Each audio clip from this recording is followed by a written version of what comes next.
Asị m na ọnwụ unu nwoke bụ nwa eze Chukwu bụ ụzọ mba aka ji ọfọ Igbo ọzọ eme nte eme ime ọsị m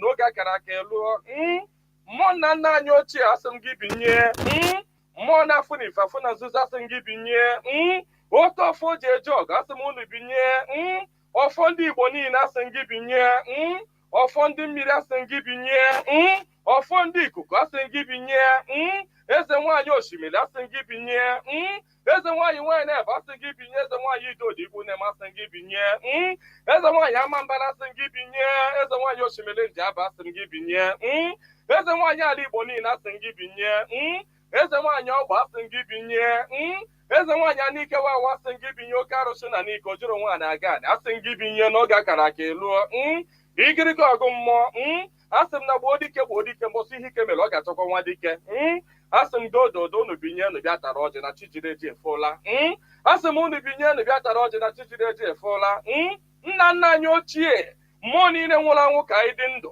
mmụọ niile nwụrụ anwụ ka ụmụ Igbo dị ndụ mmụọ niile nwụrụ anwụ ka Maazị Nnamdi Kanu dị ndụ mmụọ niile nwụrụ anwụ ka ụmụ Biafra dị ndụ asị m unu binye n'oge akara aka eluo asị m na gboo dike mbọsị ihe ike mere ọ ga-achọ nwa dike ọ sị na mberede nyiri dike na mberede ka o ji ama nwa dike ọ ya ka m ji akpọ unu n'isi ọhamadike bụ Maazị Nnamdi Kanu ya nwa bụ Maazị Nnamdi Kanu otu mkpụrụ anya ji isi ụgwọ otu ọnụ na-ekwuchitere mba niile ụkpaka na-agba n'udu mmiri na-agba n'oge nke ya asị m unu binye n'isi ya ihe ogologo ndụ na-arụ isi ike napụta ya na Eke napụta ya na Orie napụta ya na Afọ napụta ya na Nkwọ asị m na ahịa akara aka anaghị eri nwa ngwụrọ na ahịa akara aka agaghị eri Maazị Nnamdi Kanu asị m unu ga napụta Nnamdi Kanu na Eke napụta ya na Orie napụta ya na Afọ napụta ya na Nkwọ asị m mee ka ọnụ niile kwụrụ njọ n'isi ya tụgharịa kwụ mma ka ọnụ kọrọ ogiri ọnụ kọrọ ogiri lachaa Chukwu okike abịa ma onye jiri mmiri siri ike gba aja were aja siri ike kpọọ mmadụ asị m na taata bụ ụbọchị Eke n'ala Igbo asị m na Eke ga-eketara Nnamdi Kanu ndụ Eke ga-eketara ya nwere onwe Oke ga-eketara ya ndụ Oke ga-eketara ya Biafra Oke ga-eketara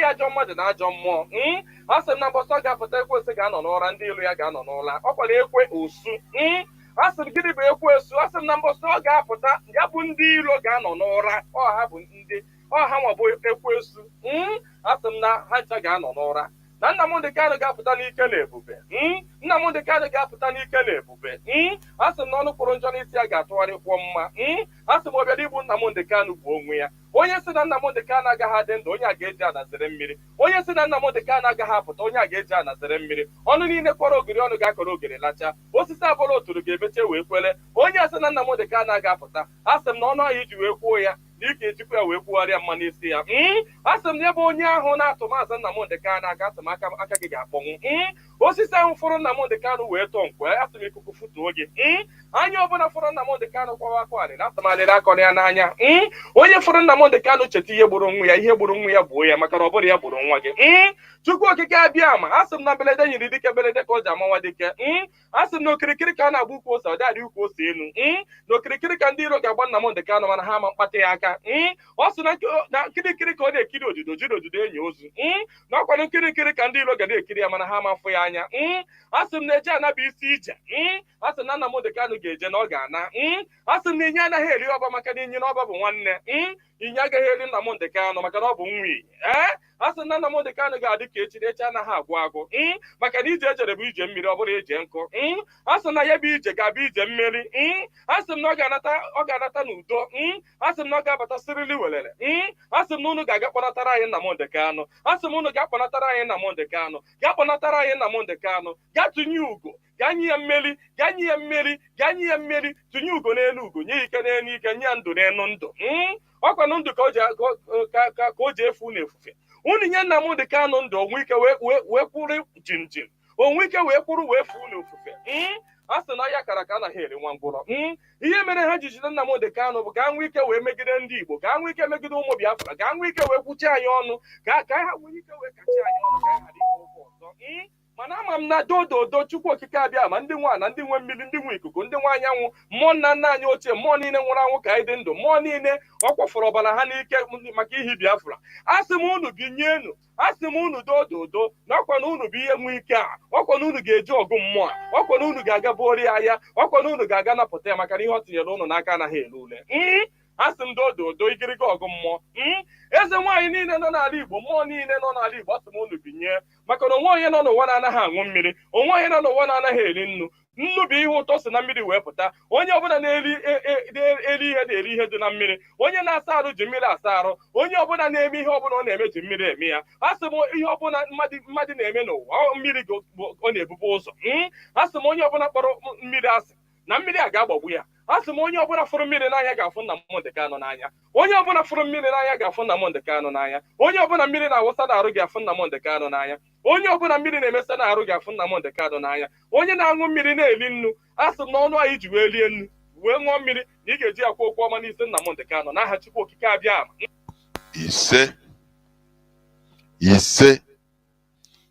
ise. Good morning, good afternoon, good evening, and good night, great Biafrans and lovers of freedom. This is Radio Biafra Hausa service coming to you through Radio Biafra London. My name remains Mazi Jonathan Chinedu from Alu province of Biafra land. We are here live and direct. Today is the 24th day of May 2023.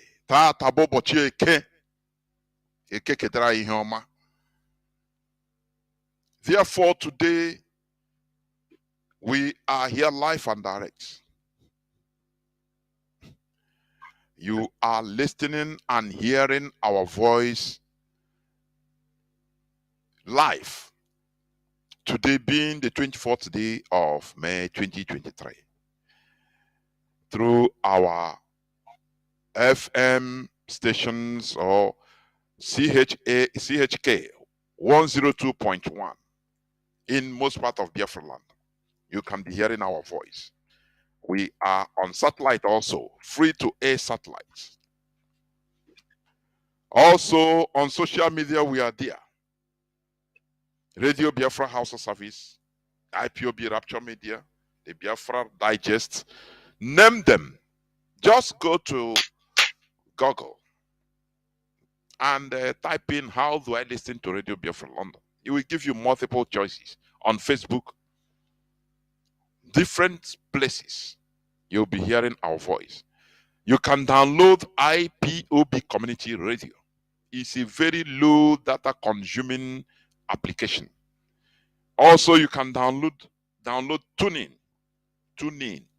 Radio, or Simple Radio, or Direct Radio Biafra London. All these are some of the many avenues through which you can listen and hear the gospel of emancipation, because this is what we preach here. Therefore, without taking much time, I'm here with, as usual, our veteran.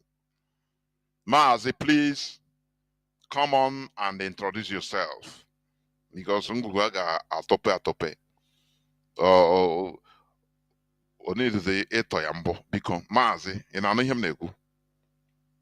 Yes, I'm listening to you.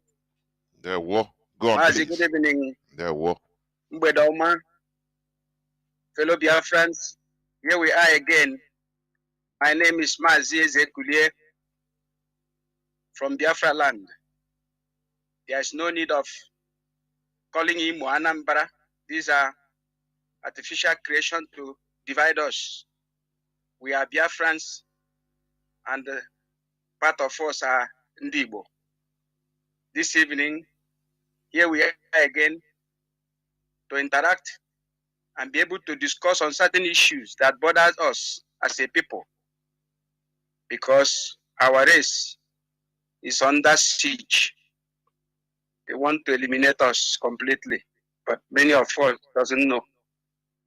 But 80% of, not 85% of our people doesn't know that they are under threat to be eliminated from the face of the earth. They are ignorant of it, and rather they go embracing the oppressors. So this evening, I wish those who may be humble enough, not minding my English, because I'm not an Englishman. I've never gone to school before. Like I used to say before, going to school does not make you an intelligent person. Speaking good English does not make you an intelligent person. But being whom you are and knowing whom you are makes you an intelligent person. Because the certain word says, man, know thyself. Who are you? Who am I? I have discovered who I am. I'm an Igbo man, hated by Britain. Hated by Britain. The person that brought religion, an Anglican church to you, they so much hate you with passion. So this evening, I wish, fellow Biafran, you will be humble enough to listen. Learn something this evening, because you will hear something you have never heard before. And these things will be very, very beneficial to you to be able to link on it and be able to start the process of liberating yourself. Liberating yourself. First and foremost, you have to liberate yourself from so many ignorances that have been surrounding us, that have surrounded us. There are so many things we don't know. So many things, uncountable things. And that is why we are being tossed about. A whole great Igbo. Nzobu, Enyimba, Enyi, Nzobu, Igbo Kwe, Enyimba. A whole great Igbo that the European fear. Today we are being trampled upon. Very unfortunate, very sad. Please, fellow Biafrans and fellow Igbos, listen attentively. Like I said before, don't mind my English. Mind what I'm going to tell you, what we are going to discuss this evening. It's very important. There are so many things Chukwu Okike made me to understand, and I want to share it with so many of you so that you know how we started and where we are going and what is happening to us and what is about to happen to us. Thank you, fellow Biafran. I wish you happy listening. Thank you, Mazi. There were Mazi. We are here live and direct, as I said. This is an extraordinary radio. It is not a radio like others. It's a revolutionary radio. This is a place where we liberate the imprisoned mind. You understand? Because according to our brother, one of our brothers, Mazi, he said, every development starts from the mind. Do you used to take your time to think deep, reason deeply on this type of saying? Every development starts from the mind. But unfortunately, our minds are imprisoned. That is why Mazi Nnamdi Kanu started by trying to liberate the minds of people, our own minds, so that you can reason and think beyond the cage where they placed you.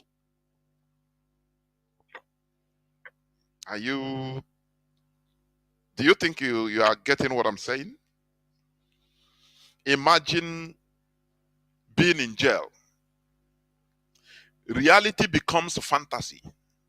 You understand? Life outside, which is normal life, becomes a fantasy to you.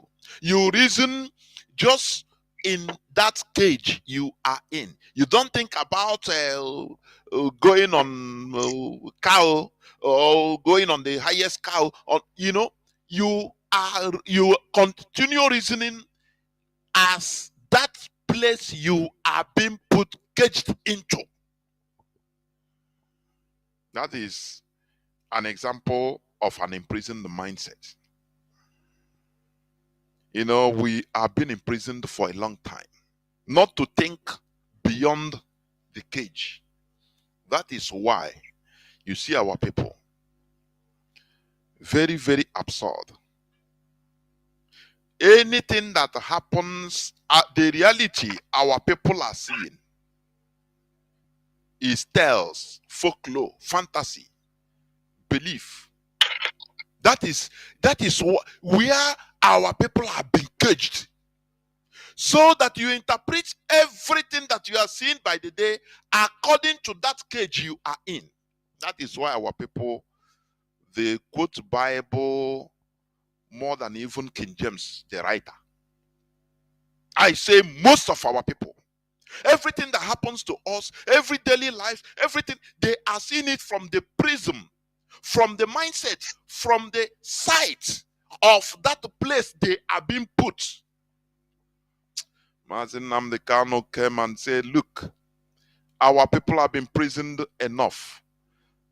Come out of that cage, mind cage.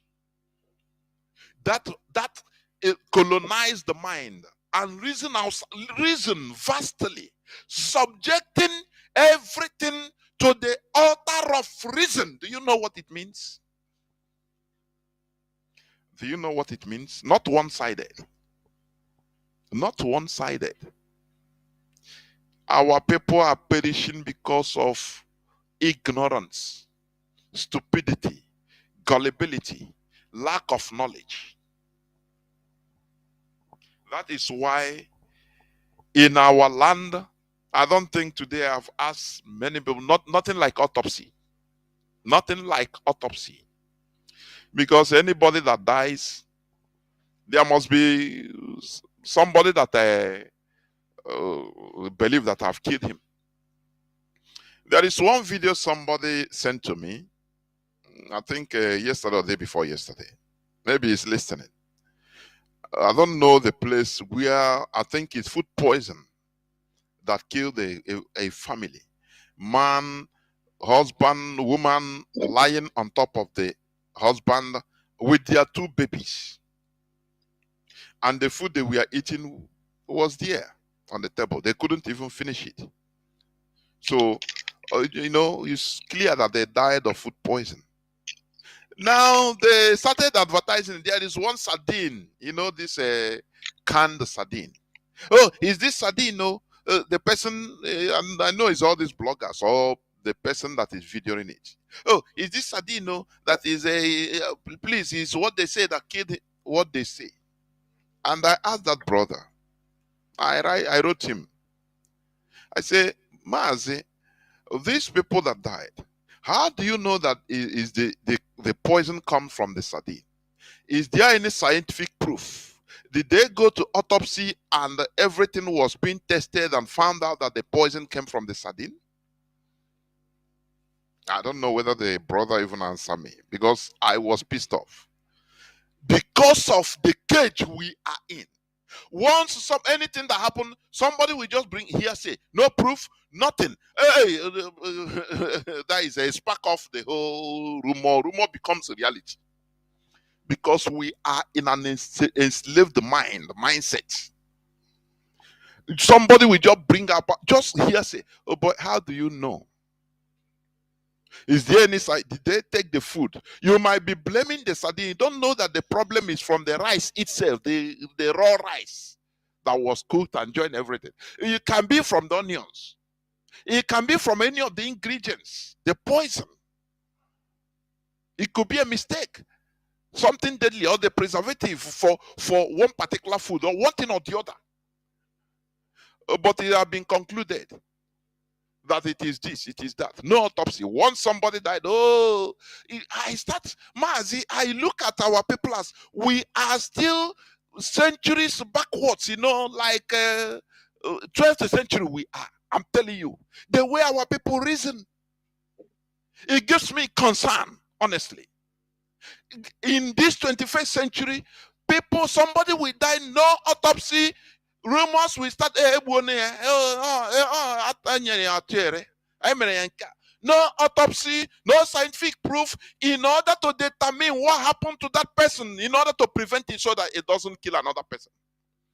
But the primitive mindset that our people have, we make them believe the same belief the Europeans were having in the 7th century, the 8th century, until the era of awakening. They woke up from sleep. Our people, we are still in that sleeping. We are still believing hearsay. That is why religion is, was waxing stronger and stronger, a multi-billion-dollar business in our land, because he sells hearsay, he sells stupidity. Religion sells foolishness. You understand me? We have to liberate ourselves from this mindset, because we are completely enslaved. Our minds are tightly enslaved. Here in our book, I zopota obi the way our oburu ishi from this enslavement, so that we start reasoning like free people. Free people. Every development starts from the mind. That is a statement. Therefore, do not forget that on the 30th May, our Heroes Remembrance Day, equivalent to the Jewish Holocaust Day, we remember those that died fighting Britain. Our ancestors, the Kumek warriors, those upright Indians and also that spoke truth, that died for truth, for the truth, that said instead of them to, to compromise with the British in order to sell our people and enter a foreign religion, start talking from both sides of the mouth, instead let them die. And many of them were beheaded. Many of them were slaughtered in a most horrific manner. They resisted. They could make warriors that fought for 31 good years, resisting Britain, in order to maintain our way of life. These we are going to remember. Those that fought that we might live in the Biafra Revolutionary War, that we might live. We are going to make sure to remember them. Therefore, if you are in this struggle, you are against our ancestors, you don't recognize them, those that are, those that are, through them, you are born, you come into this life. Because without them, we will never be born. Without our ancestors, we cannot be alive today. It is through them. We carry their blood. If you are a type that religion has made you to demonize and continue demonizing our ancestors, know that on the 30th May, you shouldn't be among. Don't deceive yourself. I say, don't deceive yourself that you will be among the people, you are remembering our fallen heroes. No. You are deceiving yourselves. We must tell ourselves the truth. We have to remember those people that fought fearlessly that we may live. Corporal Wafo, that made the difference. You understand? On the 30th June 1968, when the federal troops were advancing to Onitsha from Enugu, shelling and firing from tanks. At Ugunwasike, Ogidi, about 20 kilometers to Onitsha. Our overwhelmed, heroes, Biafra heroes, we are almost giving up. When Wafo hit the target, he fired the only anti-tank weapon available to the entire brigade. And do you know what? The 73mm bazooka hit an advancing Saladin. And all hell broke loose. When one of the Saladin, the second Saladin, tried to engage in reverse gear, it fell into a ditch. The Biafran heroes, they tried to retrieve that tank in a bloody fight that ensued. And in that process, our hero, Corporal Wafo, lost his life. But the Biafran troops, they gained that weapon. And that Saladin armor tank was named Corporal Wafo. It became Biafra's first armored tank. And you know what again? In July 1969, at Ohubua on the way to recapture Port Harcourt, 1969, in a battle between Biafra forces against the Mohammedans, the 3rd Marine Commandos, commanded by Olusegun Obasanjo, the one that is your darling today. Let me tell you, 3 16-year-old Biafra school boys used the same Copra 1 for tank to bomb Olusegun Obasanjo back to University Teaching Hospital in Ibadan, where he was treated for multiple injuries. The names of these teenagers, 16-year-old. One was Sasanwoke from Mohafia, Warriors. The other one is Sylvester Eta from Obubara. And another one is a Saturn, is a half caste, is a Metis, whose mother was from England, named Daniel Rollins. He's from Ecom. They were all 16 years of age and ran away from school to defend Biafra.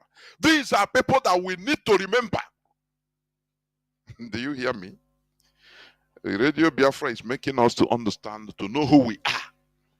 Before we were gallivanting like aimless prodigal sons and daughters all over the face of this world without knowing and understanding who we are. Until Mazi Nnamdi Kanu came in order to liberate us, to open our eyes to who we are. And today we are following. That is why 30th of May, every 30th of May remains sacrosanct. Biafra land will be under lock and keys. Lock and keys. To reverence our heroes and heroines. That day, the spirit of our heroes and heroines will have their day. It will be their day. We liberate them. They will be going everywhere, walking on the road. If they see you, defy them. Anything that you see is you that na you sabi. 30th May, on Tuesday, next Tuesday, our Remembrance Day, our Holocaust Day, to remember those that died that we might live, to remember our ancestors that fought the British with spear, bows, and arrows, but gave them tough time for 31 good years. They could make warriors.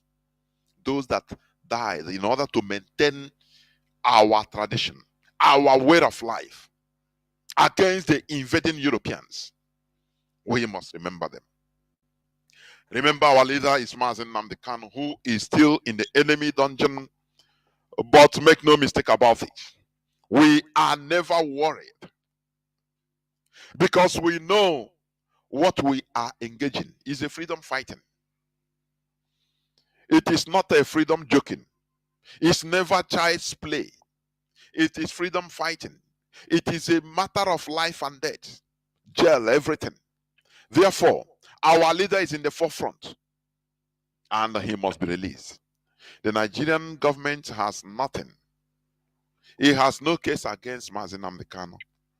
Mazi Nnamdi Kanu has said it multiple times that he will defeat them in their own courts. Is it not what is happening? IPOB has defeated them in their own court. And Mazi Nnamdi Kanu has legally, legitimately, officially set free. But he is now being illegally retained in the DSS dungeon, the Nigeria Secret Police dungeon. Therefore, our leader must be released. It doesn't matter how. He must be released because they have no case against him. Without taking any much time, I want to go into some news headline. The first of these is, there is this news headline, Mazi, 24th May 2023, Igbo people should stop playing bad politics. APC built second Niger bridge, Obasanjo promised and failed to do. You know who said this? Ngige, Minister of Works and Employment, or what? Ngige, that short engine, Ngige. That is the type of, Mazi, there is something, when when these people are making these statements, are they doing it? Are they making it for making sake, or do they want people to really analyze? Do they think that they are dealing with all of us are dummies as every Nigerian? Okay. Mazi. Because okay, Mazi, just 1 second. Let me land now. You will go on. Okay, it's okay. Yeah, if building second Niger bridge, is it building it for Igbo people only? Everybody is plying that bridge. That is number one. The Fulani headsmen, they are even passing that bridge, selling their heads, their cows. Everybody is for the whole, let's say, the whole Nigeria. Then why is it a favor to us as Igbo people? That is number one. Number two, if building of bridge or road or is a criteria, to being loved. Mazi, I know that maybe you were nearer, if not maybe you were nearer to being born either before independence or immediately after independence. I don't know. So you know much about the British colonization practically more than I do. Now, didn't they build infrastructures? If is a criteria that Britain, colonizers, they love you by building their infrastructures in their land. I could remember even till 80s or early 90s, I've forgotten. We have sick beds in various communities in Igbo land being built by the British. All those things, just sick, they call it sick beds or sick bays. Let me be correct. It's just a mini hospital in every community. Now they build all these things, build railway lines, build roads in our lands, in Nigeria. Build the seaports to carry oil, but it still is an infrastructure. Now, after building all these things, but Nigeria still want independence, though flag independence. So why are these people making this type of statement? Did Buhari build that bridge with his money? That is one thing. They put Nigerians in the most stupid and gullible. They box the mindset of Nigerians into the most stupid, gullible cage, so that they start reasoning in that way, the way they want them to reason. Oh, he built him, others promised and they didn't build, but he built. So he loves us. He loves you and is unleashing the Fulani headsmen, and they are killing everybody. He loves you, and he said that 5% openly in the world press conference in America. Buhari said that he will never treat the people that gave him 5% of their votes as of those that gave him 97%. I repeat exactly his words: 97 and 5%. And he said that we are just like a dot. He will round up, corner us, and wipe us out. And he loves us because he built a bridge that is below standard of what it should be. No rail line. And is so down that no ship can condemned unless that bridge will be brought down and new one built. Otherwise, he has condemned any shipping line to pass, any ship, big ship to pass through. But he loves us. This is what we are seeing with all these politicians. Mazi, please come in, because we have many things to talk about. Come in, please. Yes, Mazi and fellow Biafrans. You see, these politicians, because they have used the youth, they have used the unemployed youth, the youth they frustrated, and then climb into power. Whatever thing they like, they can tell us. Imagine Ngige. He was in PDP. He was the one that was given the Obi mandate. the same man invited, because many people doesn't know that it was Ngige that brought in 5,000 Mossab boys, because Uwazirike was training private security, not just Mossab. He just give them that name, Mossab. It was private security to be hired by him. So he always hire it to anybody, any politician that need them. So when his security was removed, when police security that was guiding that man from Allah was removed, I regard him as a good man because of the work he did in Anambra State, to be honest and candid. But he hired 5,000 security when Obasanjo removed his own security because he doesn't want to comply with the agreement between him and Esere Noga. I want every Biafran to listen. So as to know exactly what our politicians are doing to us. Now, he used these men and dumped them to the mercy of Peter Obi, who now came and slaughtered these men. That is number one. Number two, that very bridge you see that is built there is as a result of the seaport that was mismanaged by Ekweme, because Shehu Shagari gave him contract to build exactly Tinkan Island port. Shehu Shagari knows our problem. More than Igbo man knows his problem. He tell him, Ekweme, go to your place and go and look at Tinkan Island port. Go to your place, or Anicha. Go there and build exactly Tinkan Island port there. Tell me how much it will cost you, I'll give you the money.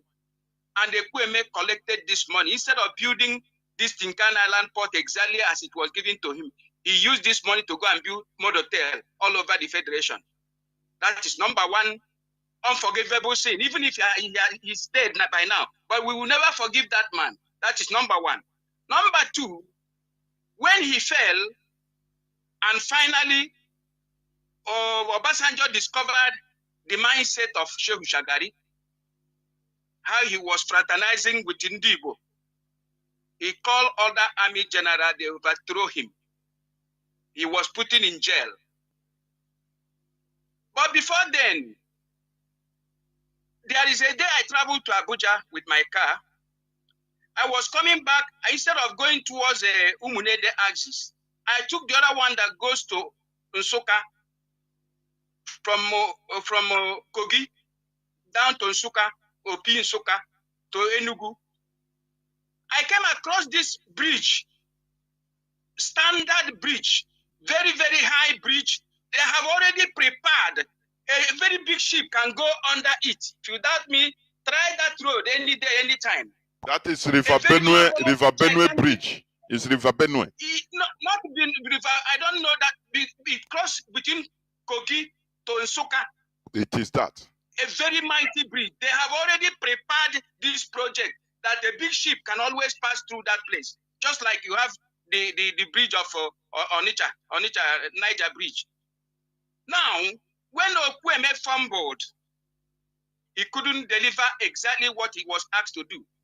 Because Okweme is supposed to have gone towards Atani area and took up a very large land there and build anything he wants to build there. Then this particular bridge will not come to play. What they did now is to begin to try to build second Niger Bridge in order to counter this particular port. That is the politics that they are playing. They now build it so down that that particular seaport is completely useless. That is the game they are playing there. So for him who coming to tell us, he's a stupid man. He's a stupid man. He play politics to the detriment of himself and his people. At the end of the day, he has committed himself because he has eaten some money and they have documented him. He will continue to talk like a fool until the day he will trample upon the foot of any of them. They will got him arrested and put him in jail. So this is Igbo politician for you. Let's continue, Mazi. Mazi, because we are going to still continue on them, honestly. Now, there is this news headline. Because, you know, things are happening. It was on the May 22nd news. Well, news headline. May 22nd, that is day before yesterday. You know, since 3 days I've not been on air because of some unforeseen circumstances anyway. But we must continue. Yes. You know, the headline says the anti-protest bill and the suppression of civil liberties. Let me read it to you. Who is introducing this anti-protest bill? Please, let me read a bit.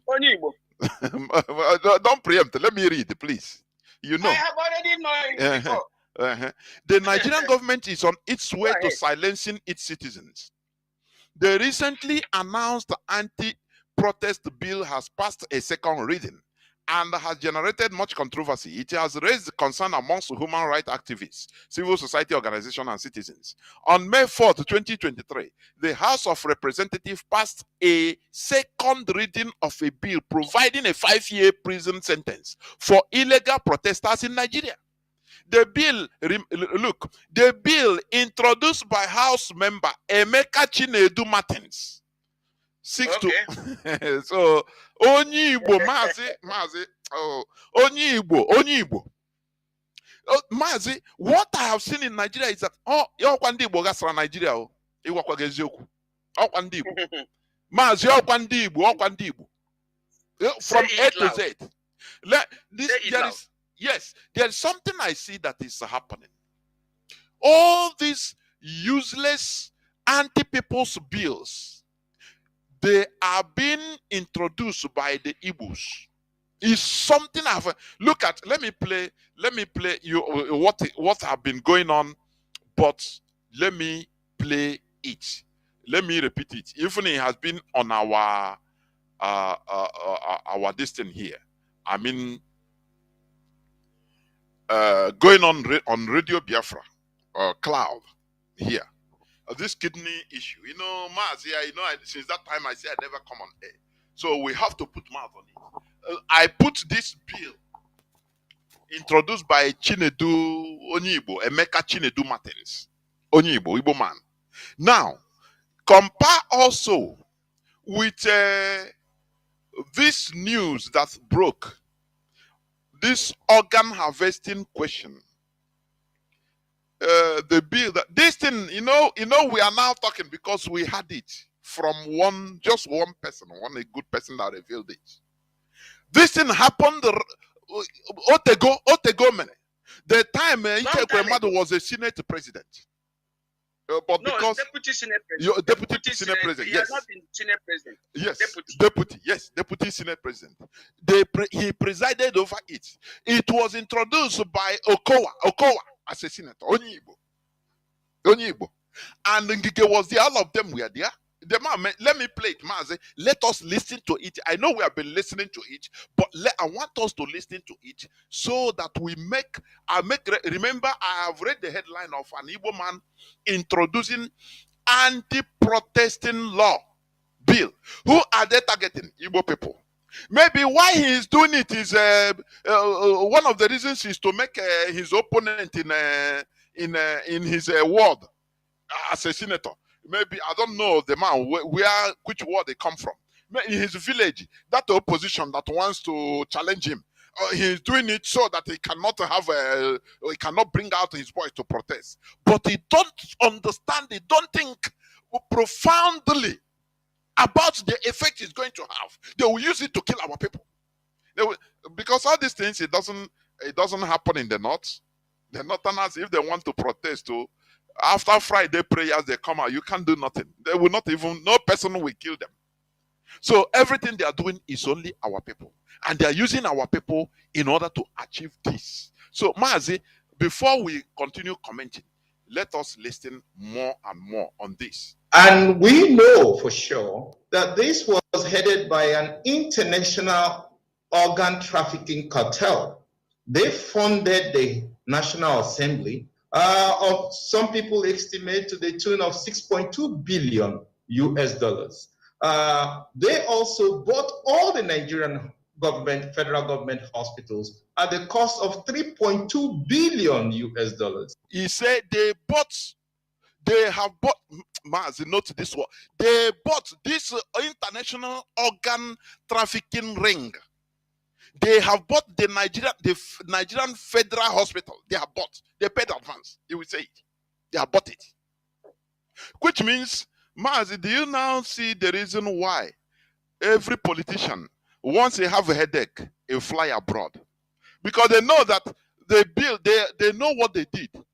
That they can go to the hospital and they will remove one of his organs and he will die. Because it's in the law. In the Nigerian, they put it inside the Nigerian constitution. That you see you are this thing, you consent. You with it, you know. So this is why even the GOs, the pastors, the bishops, and if they have a headache, they run abroad. They don't want any Nigerian hospital to treat them, because they know Arugala. We continue listening. We know who brought these bills. They even offered to buy all the Catholic hospitals for $2 billion, but the bishops refused that. So this is a well-organized cartel who are actually moving into Nigeria in order to actually buy up, or they have already paid an advance on all our organs.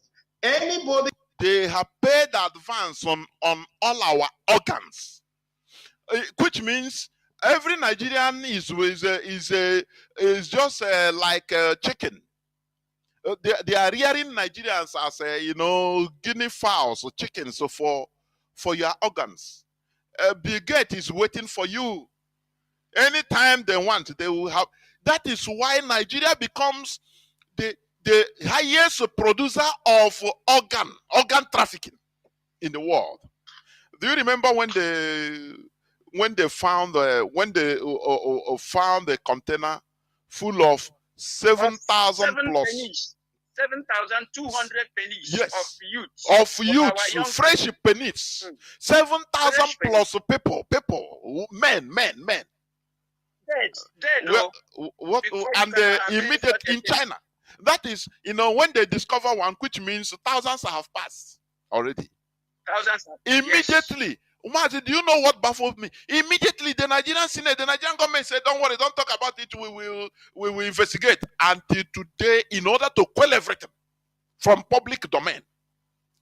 That is their business with America. That issue was also discussed in the Senate. That issue was also brought out in the Senate. But what happened? It was brought out in the Senate, and they discussed about it, and they set up a panel of inquiry, and that is the end of it. That is it. Yes.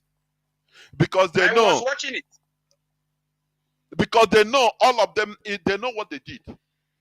The Nigerians don't know that there are zombies moving around in Nigeria. That is why a policeman that's supposed to be a man of peace, maintaining, protecting you, will tell you, "I will kill you and nothing will happen." Nigerians don't think about all these words. "I will kill you and nothing will happen." And before you know, they'll cock gun in broad daylight, they will kill you. They corner you, they kill you. Before you know, they say you are an armed robber, put gun on you. They take you and cut off before you die, they cut off your organs they need. Sell the ones they will sell, or hand this or anyone that is because Nigeria, when they talk about the unity of Nigeria is non-negotiable by Katrina Liang, by America, maintained by, we don't support Nigeria division. For Nigeria. Because of all this thing, Nigeria is a marketplace for all of them.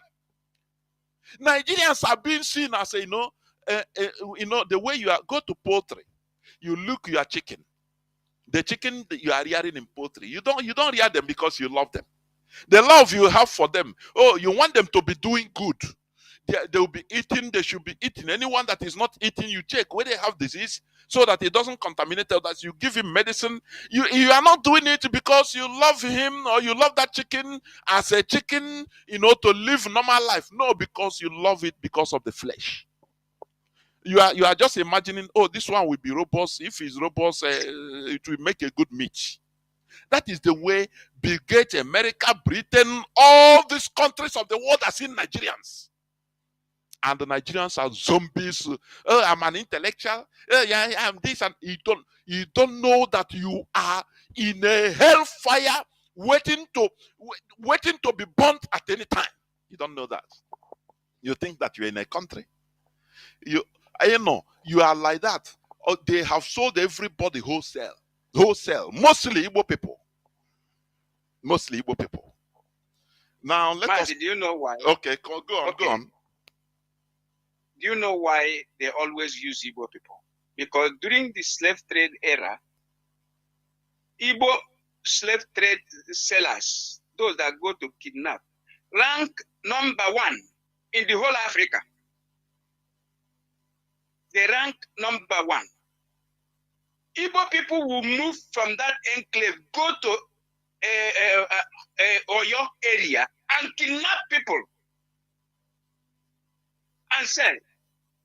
That is why these Europeans knows us, that some of us are cruel, therefore can be used.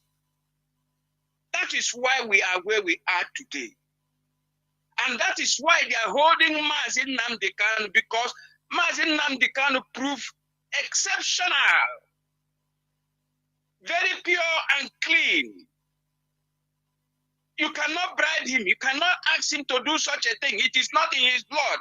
Exceptional Igbo man. That is why they are holding him there. Because they have tried everything. Is this man not Igbo man? How many billion? How many trillion? Okay, take $1 trillion. Take $2 trillion. He said, look, it is better I die than forgetting about this fight. It's either I die. I will never allow Biafra not to be. Biafra must be, or else I am dead. So Mazi Nnamdi Kanu stand firm on his belief to restore Biafra and restore the dignity of Ndigbo. That some of us have taken the other way around to sell our collective interest, to sell our collective dignity because of money, because of money, because of money. All these men, you see them, they are in politics, they are also in business, they are also in so many dirty things. Money, money, money, money, money, that is all they are thinking about. So our problem is our politicians, and these politicians, their forefathers are slave traders. Go and check. It is running in their blood. Mazi, continue. Yes, we move. Let's continue listening. In the Federal Republic of Nigeria has no entitlement to their organs as it stands today with the law. And we You hear him? With the law. They have made it, legal. A law. It become a law. It has been passed, so it has been passed. It has been passed, but no Nigerian know. It has been passed. Mazi, there is a place also I will like us to hit more, because some people are misunderstanding things. So let us move on. It has been moved. You, as a Nigerian, your organ is no more yours. You are just moving. Bill Gates has paid for your organ already. Bill Gates. Do I blame Bill Gates? People are insulting Bill Gates. Even me, I don't insult. He is doing it for the betterment of his people, Americans, with the help of American government. When you study history, you see that what America did. I never even come. America is a country of yesterday. I never come to Europe. Their own is a perpetual evil. I'm talking of America of yesterday, because America was a new world, called a new world. It was discovered just yesterday. So, but the evil, yes, but the evil they committed with their Nicaragua in 1909, is it Nicaragua? They made sure to impose their puppets in governments of other countries surrounding them in the Central Americas. Chile, Nicaragua, Noriega. Would they put all this? They made sure. What of Cuba? What of Cuba? The way they are saluting, congratulating Nigeria democracy today. When the president, before 1959, Batista of Cuba, highly corrupt. Who corrupted everything in America? Is a politician. A democracy supported by America, imposed by America, in order to be milking the country at the expense of the people. until Fidel Castro rose up and said, no, we cannot continue like this. America, we are neighbors. While you are progressing, you are swallowing us, supporting very evil, wicked regime in our land. And, you love it. Seeing us dying in poverty, and you love it. You are America. Oh, you are huge. You are everything. No, Cuba said, Castro said, no, it cannot continue. And he mounted the pressure. He started talking to people, Cubans. He started using shortwave radio. He ran into the bush and used radio, convincing people that this is not the life you're supposed to live. Oh. The same way, the same lone voice of Mazi Nnamdi Kanu shouting in the wilderness. Mazi Nnamdi Kanu. Yes. This is not Fidel Castro started it because he saw the future. That look, this politician, so what they call democracy is not democracy. It's not democracy. You are the victim. You're supposed to rise up, otherwise we are finished. America is number one benefactor of our people, of our suffering. And the people peasants started tickling in, one after the other. They started tickling in into the bush to join Fidel Castro.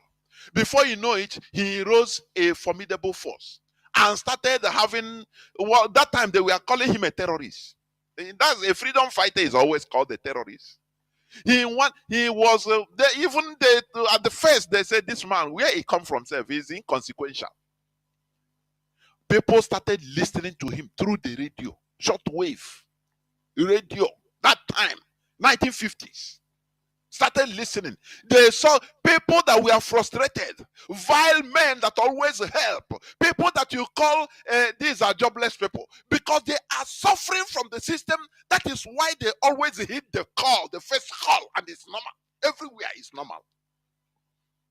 Why will you hit to the call when you are benefiting from the system? Why? Which means you are fighting against yourself. It's impossible. It's those that are suffering. Even the man mentioned Ngigenem. Don't worry, I will play all. When he was senator. Don't okay. Let me. Ngige was also there. Let me put it. I don't want to preempt. Let me play it so that it will. Let me play it. Let's listen. We know this for sure, that these are billionaires from the United States who funded this organ trafficking cartel to take the organs of Nigerians. Now, my colleague AGK had asked whether I was there when this cartel made a negotiation. The answer is yes, I was physically present in a deliberation. We were called as leaders of the private health sector to the headquarters of General Electric, the biggest company in the world, the leading medical company in the world. I was representing the Catholic Medical Practitioners of Nigeria and the Association of General and Private Medical Practitioners of Nigeria as the committee chairman of the National Health Act. And presiding over this National Health Act public hearing was Senator Ike Ekweremadu, who was then the Deputy Senate President. And let me comment there. Who did you say was presiding? Well, Senator Ike Ekweremadu. He was the presiding senator for the bill public hearing. And the sponsor, the chief sponsor, was Ifeanyi Okowa, Governor now, but then Senator Ifeanyi Okowa. And just sitting by his side was also Dr. Chris Ngige, so who was then a senator. So all of them were there, and I made this argument directly, pointing out Section 48, that Section 48 makes an exemption that is impossible. You don't exempt, there is no situation in medicine where you can overrule or say the consent is waived. Consent is never waived. It could be transferred to the next of kin, but it's never waived in any situation. That is part of the Helsinki Declaration. So it's an international treaty. So we cannot make an exemption here in Nigeria.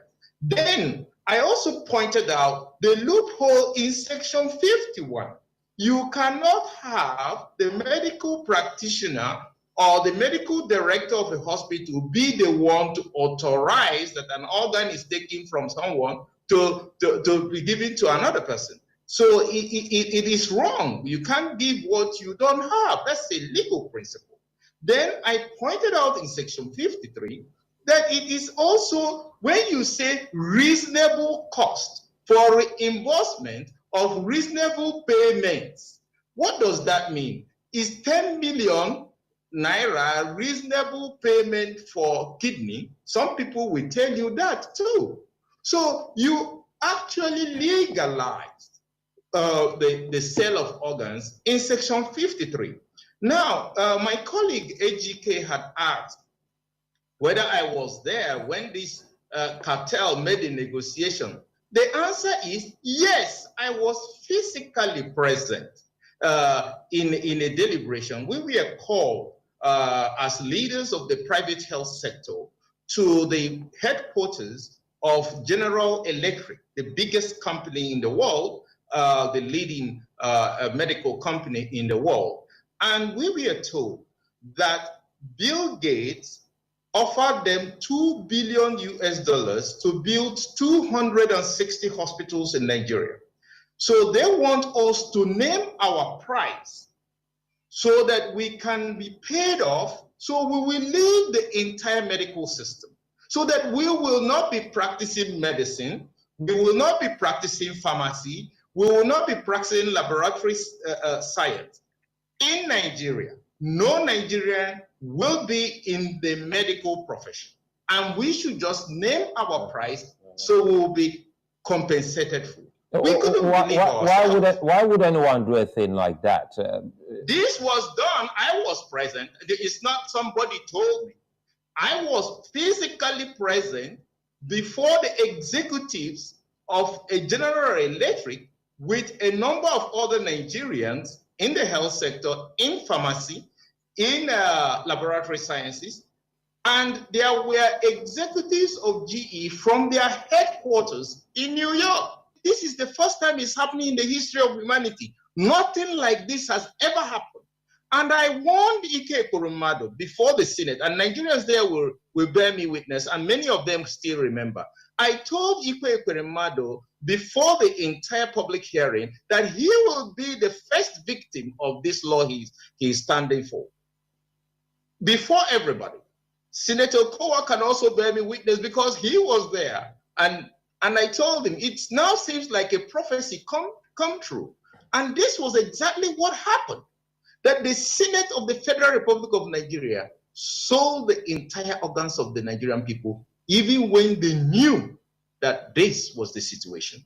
And that is very, very, very bad on us as a whole nation. Do you hear Mazi? You know, like I'm what? hearing. Yes, I'm yes. Even I have it here. I keep playing it all the time. Of course. Let me say this. Let me say this before you come in. You know, Go ahead. This man, Philip Njemanze, is a NASA researcher on brain of people, you know, people that visit space. He's a NASA researcher. Anyway, so he said something that they approach. They have advanced or paid fully, but what you know that they have bought the whole Nigerian federal hospitals. Begin. They bought. Now they want to buy the Catholic hospitals, but they refuse. They say no. I salute them. People are exaggerating, but Mazi, do you know what? These people, Catholic bishops, they are passive supporters of what is happening. Do you understand what I mean? Do you know when you don't report a crime, when you see a crime, you don't report it, which means you are an accomplice. The bishops, you know, because they say no, you cannot, because they have money. How much are you going to give Catholic Church? They have money already. So they just say, do what you are doing, but we are not going to be involved. Do anything, kill everybody. No. So people are saying that they are not involved. They are passive supporters of what is happening. If they are not, They know you know what they would have gone, what they would have done. Immediately that thing happened, the following Sunday, they will spread it in the whole churches in Nigeria, preaching it that look, yes. Nigeria, they begin to want to buy all your kidneys, so come out and resist. That is how people that are fighting crime, that is how they behave. But when they say no, if not for this man, would we have known? And this thing it happened years back. They have put it into the law. That is why any politician that is suffering headache, he will fly abroad, because you don't have no trust in the Nigerian hospital. You can have a headache, you go to Nigerian hospital, teaching hospital, anything, they will remove you. They say, this one, his kidney will be good. They remove or your heart. They remove it. It's legal in Nigerian law. Everybody belongs to Bill Gates. That is a country you want us to continue be. And who sponsored this bill? Igbo men. And that is why they are killing our people anyhow, harvesting our organs, or Kozo, SARS, or Kozo. Policemen, checkpoint everywhere in our land, killing our people, harvesting our organs. We don't know that it is sanctioned by our politicians legally. With passively with the religious bishops, passively, because they knew, and they didn't talk about it. They didn't alert anybody, and somebody want to give them kudos that they are evil. All of them are evil, for goodness sake. Thanks to this man. And what will Nigerians do? So you see, anti-protest bill, Igbo man. They are using him in order to, because tomorrow they will use it to be persecuting Igbo people, killing Igbo people anyhow. They say it's your brother that put it. Mazi, please come in before we continue. Come in. Now, Mazi, if you look very well, you can see that there's this actor that died a few days ago. Sento. You remember, he was not sick, just a day sickness. He went to hospital. He didn't come out alive. I think Lut, Lagos University Teaching Hospital, whatever. He died there. So, and maybe he's ignorant of what is going on in Nigeria, because such a man supposed to have known exactly what is going on in Nigeria and begin to fly abroad to go and treat himself there. But he went to Nigerian hospital and he died. He died miserably. Such a man. So, in fact, our politicians have revealed themselves. There is this song, Black Mumbazu used to sing in those days of apartheid struggle. They say, reveal yourself, Almighty. In fact, our politicians have revealed themselves. It's no more Almighty revealing themselves. Our politicians have made us to understand that they are the problem of Ndibo.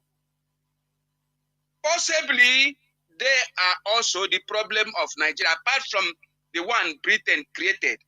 Because if you look again into history, you can see that it was Azikiwe that was used intensively and extensively to bring Ahmadu Bello into one Nigeria arrangement.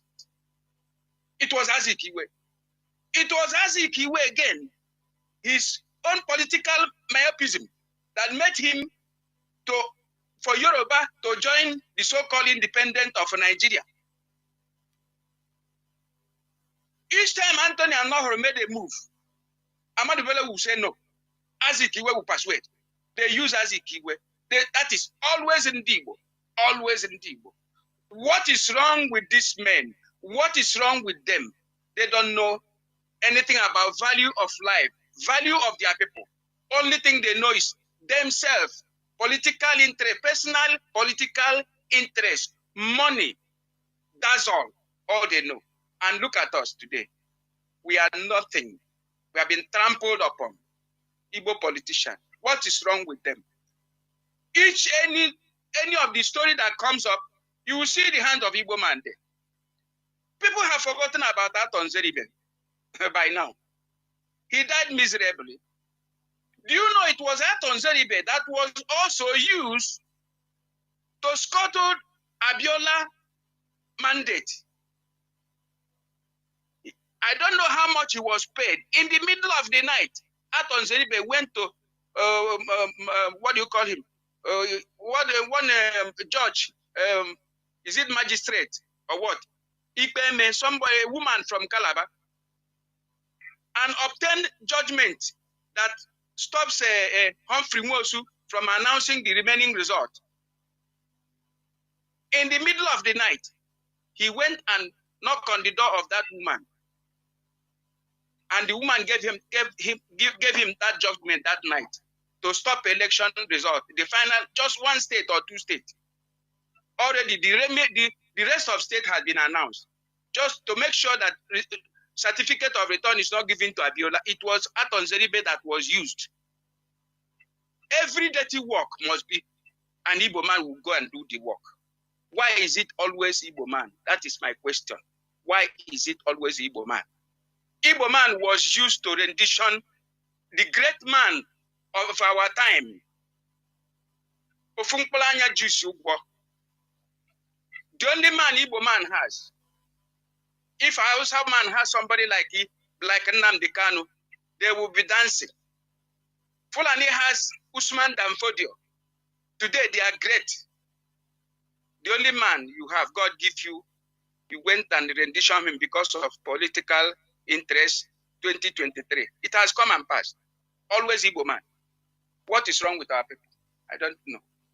I think Nigeria, we will later talk how we have to handle these people because including their religious masters, because also each of them are also affiliated with the religion.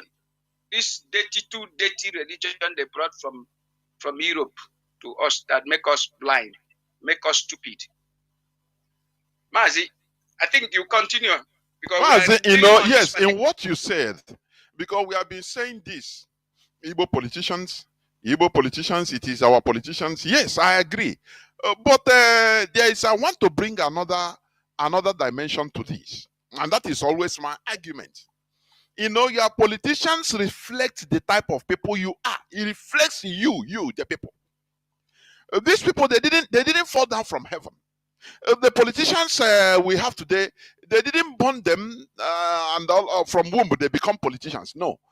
Some of them, most of them, we are people like ordinary people before.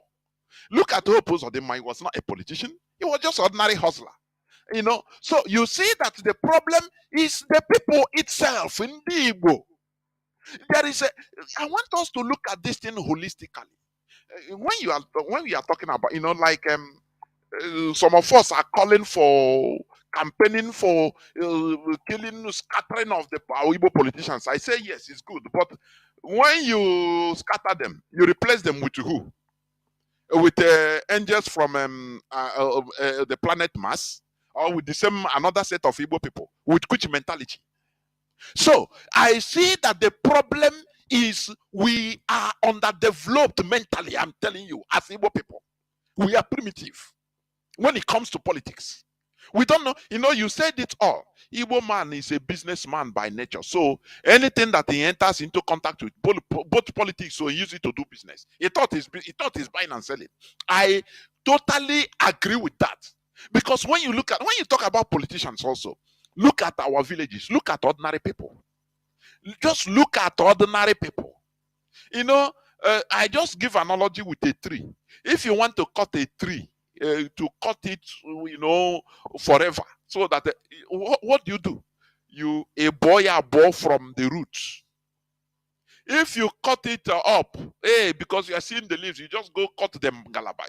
Tomorrow it will grow up again, because the thing that is sustaining it is invisible. It's the roots. So this our politicians is still from the same people. It's from you kill one governor.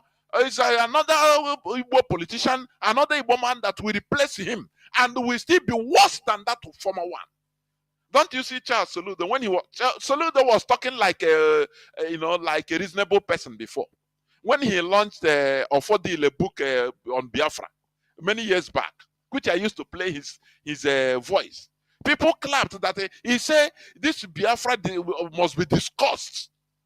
It must be discussed, that politicians, that time he looked at himself as a technocrat. He was not a politician.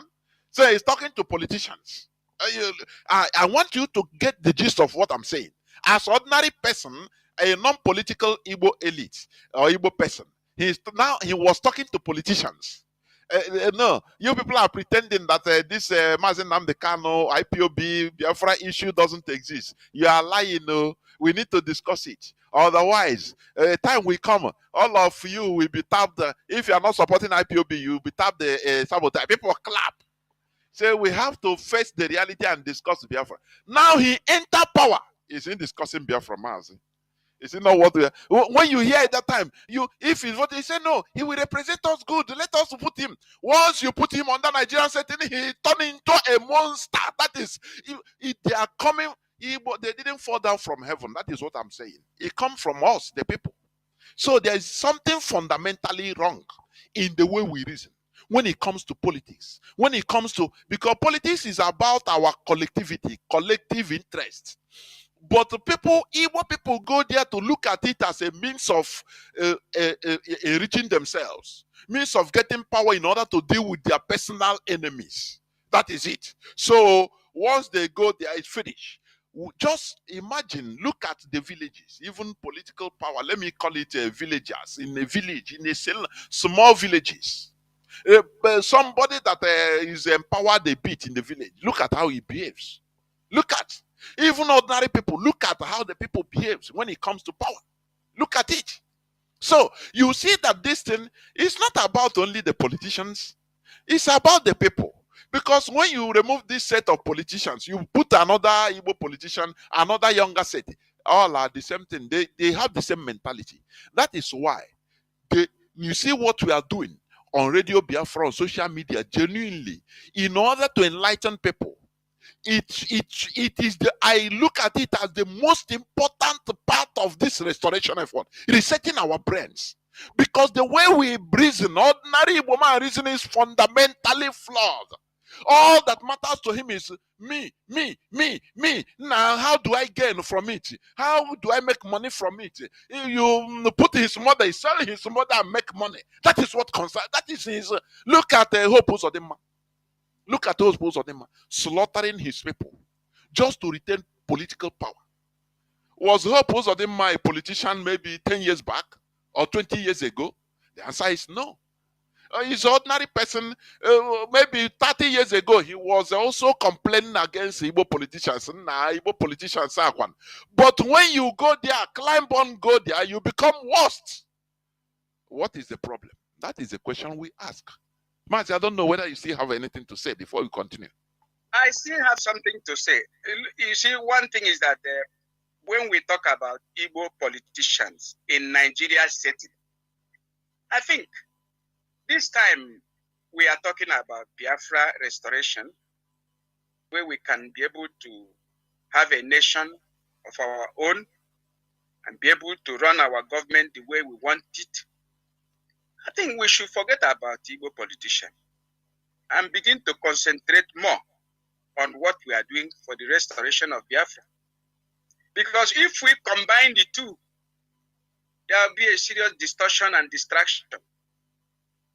If we ever combine these two, talking about Biafra restoration, which the Igbo politicians do not believe, they are not interested. Because in Nigeria, in a dirty Nigeria, where you have worms, in a dirty gutter, there you have worms that survive in those dirty gutters. And that is Nigeria. These are worms that survive in a dirty gutter, Igbo politicians. They can't survive in a very clean environment, clean country like Biafra. Because Britain knows that once Biafra is restored, it's going to be one of the best countries on earth. They know it. That's why they are fighting against it. They know. So what I'm trying to say is that we should somehow stop talking about Igbo politicians and begin to concentrate more how to sensitize our people on how to achieve a country called Biafra that been existing for more than 500,000 years. More than 500,000 years. Before even Europe was even formed, we have been existing, because that place called Igbo land, Biafra land, is the center of humanity. That is from where humanity started and split all over the world. And so I should suggest that we somehow stop talking about, though we talk about their evil, but we should not concentrate. For example, people were jubilating at Aba that somebody Oti becomes governor. What is my problem? What is my concern about a man who is a banker who is also a gambler to become a governor of Abia State? Mazi, this is Mazi. What you raise, you are right. Look at our people have been always. We don't learn from mistakes of the past. Every new thing, we jubilate, and now it's good. And within one, what about Soludo? Jubilate, he's the man. Some call it the solution. But before long, this man, wow, all are the same thing. And tomorrow we do the same mistake. What are you jubilating for somebody to be a governor, a senator in the Nigeria setting?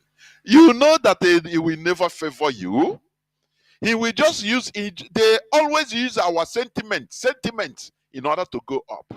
Mazi, continue what you're saying. Too much sentimental. Because we are too much sentimental. We are just too much, not political. Because if we are political, let me put it this way. If we are really interested in going into politics, for example, what happened in Lagos supposed not to have happened. Let me be honest with you. What happened in Lagos shouldn't have happened. Sanwo-Olu is the governor of Lagos State that have served for first tenure and is to serve for second tenure. Now, we have a large population of Ndibo living in Lagos.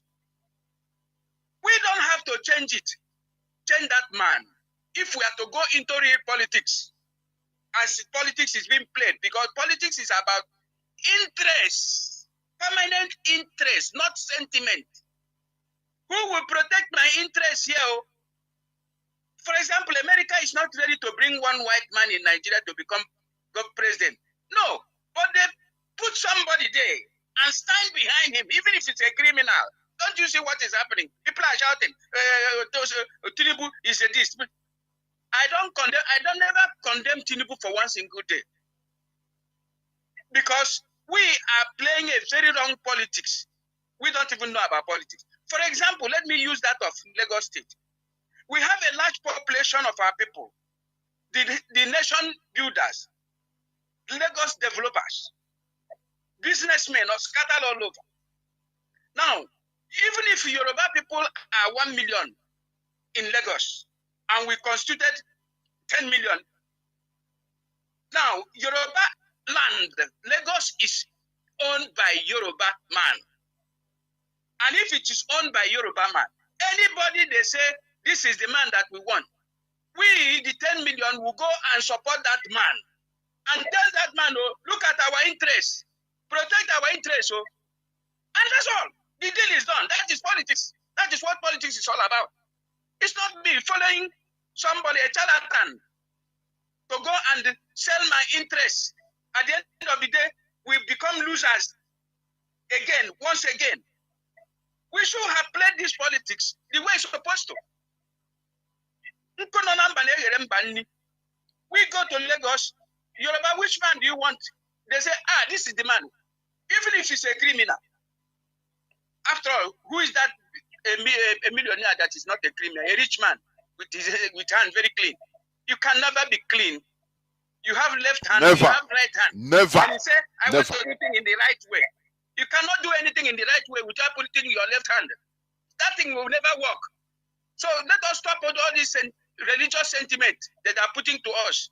We're supposed to have not lose this time. This time around, we will be in a very serious middle of nowhere, in a limbo for another 8 years. Because this man came to Enugu, in the capital of all Eastern Nigeria, and in the front of every other person, he said, look at me as they see me where they shake like this. So if I fail to become President of Federal Republic of Nigeria, you will be receiving that sliced bread, soaked sliced bread. Let me tell you this. It is either I become president. Mazi, even you just imitated the voice exactly. You will be receiving sliced bread, soaked sliced bread. And the man tell you the truth. People are shouting, shut up. What do you know about politics? Shut up your mouth. It's about interest. The man is a very clever politician I have ever seen. I love that man because he knows what politics is all about. We are playing religious politics, listening to criminal bishops, listening to criminal idiot pastors, those who are pastoring the sheep. Every time festival season, they'll kill the sheep and eat it. We are listening to them. Peter Obi, shut up. Who is Peter Obi? He's a distractor. Now he has taken all of us into Golgotha.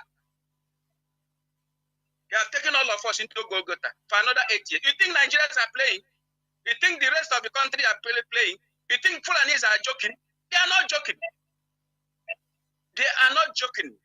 They have their man, Usman Danfodio. And Britain recognize the work of that man because the earth is made out of that. Conquest. Conquest. That is what makes up this earth. If you don't conquer, people will conquer you and eat you raw. No middle ground. Mazi, no middle ground. It's a world of exploitation. That's it. It's what our people fail to understand. Exploitation. Look at Britain. Look at after the fall of Roman Empire, Britain went all over, even entered inside Rome, inside Italy here, begin to create kings. The great king of Caserta, great king of Napoli, great king of Sicily, put king all over. Even the Saudi Arabia you are hearing today, they made it. They put Mazi, let me tell you, they put the Europeans, Britain, mostly they put kings on top of the whole other non-Arabs, which they kill all of, they made sure they conquer all non-Arabs, which are answering Arabs today. They put the Hashemites, a tribe, a tiny tribe they call the Hashemites, on top of Egypt. In Qatar, the same people ruling them. In Saudi Arabia, the same Hashemites. In Kuwait, all are Hashemites. Britain sponsored them the same way they are sponsoring the Fulanis in order to be on top of everybody, to Fulanize everybody, because they see you as weak. If you like, weak. If you like, pray from today till tomorrow. If you like, pray from today to tomorrow.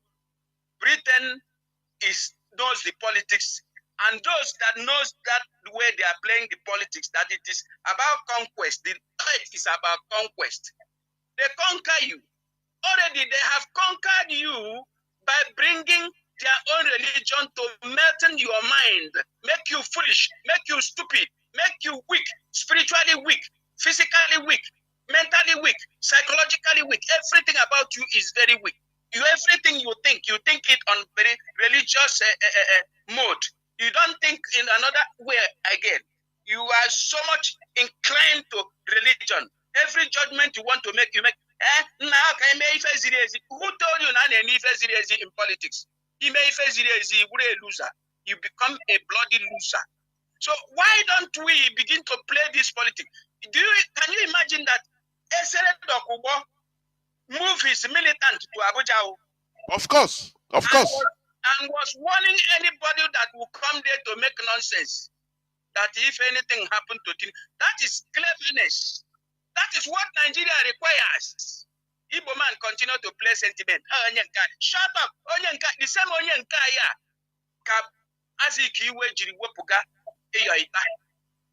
When he lost election in the Western House of Assembly, he began to remember home. Because they told him, brother, go home. East and West, home is the best. Go home. Coming home. Our gullible politicians, some of them from this axis of onye ọzọ ama achịkwa ọma abụkwa anyị ọ ga-abụkwa anyị nwa. When I say I point of these people, the politicians within this enclave are so selfish. So selfish. Nna ka arapịa ka ọ banye onye nke anyị ka anyị wepụga ndị mmọnwụ a. They remove Eyoita and the rest is history. The rest is history. So when will we continue to be running from pillar to post in this political Nigeria? We say we want Biafra, we want to separate ourselves. Igbo man said no. Oh yeah, let us go into Nigeria and play this politics according to you. Don't want it again. Each time you want to introduce one religious sentiment, onye church, onye nka, na the OT is a member of 7 Days Adventist. What is Adventist? 7 Days Adventist. Is it a secret society? And then you want to make him governor. He will finish Abia State. And moreover, why must LP produce governor in Abia State? LP of Upitobi, why must he come to Abia State and lay egg there? Why must he lay egg in Abia State? When he left Apuga that was formed by Ojukwu, that he presided over his death, over his burial, he left that party. And then go and enter Apuga LP. And the same LP will now go to Abia State to go and produce one idiot governor. Don't you think something is wrong? And why must he produce? Why doesn't he produce one at Enugu and Ebonyi State? Why must he be Abia, the hometown of Mazi Nnamdi Kanu, the state of Mazi Nnamdi Kanu?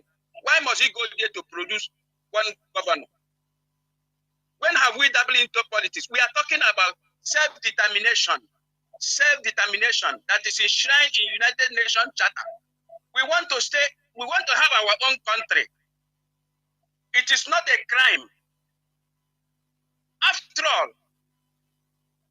this Italy you used to hear about, they are running a confederated state. Italy of this world, the home of Roman Empire, the home of Catholic Church, they are running a kind of confederated country. They have president of the regional president. They have regional president everywhere. Even they have their governor. They still have regional president. They don't have anything to do with the central government in Rome. Each of them is somehow independent. You just pay tax to the central government. That's all. Everything is working. Every region concentrate in developing his own area. You don't wait for government to come and give you road. They build their road. They maintain their road. There is local government. They're scattered everywhere. Road maintenance agents, they are working. Why do we want a Nigeria that is running a unitary state? And we call it Federal Republic. By the way, why do you have a republic where you still have king, you still have emir, you still have Oba, you still have sultan? What is the meaning of republic? Confuse people. Republic means once you become a country becomes a republic. You don't have anything like king again, Oba, anything. Just Oba, like France, like France. You don't have it again because the meaning of republic is re in the Italian word, republic. That word is coined from Italy. Re is king. That is everybody become king, decision maker. That is why you have election in every republic. That is the meaning of republic. You don't have anything. The people are now in power. They decide who will govern them. It is no more a king.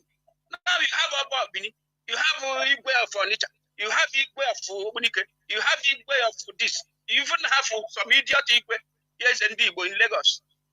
You have Sultan, you have Emir. Why is all this thing? Why are we deceiving ourselves?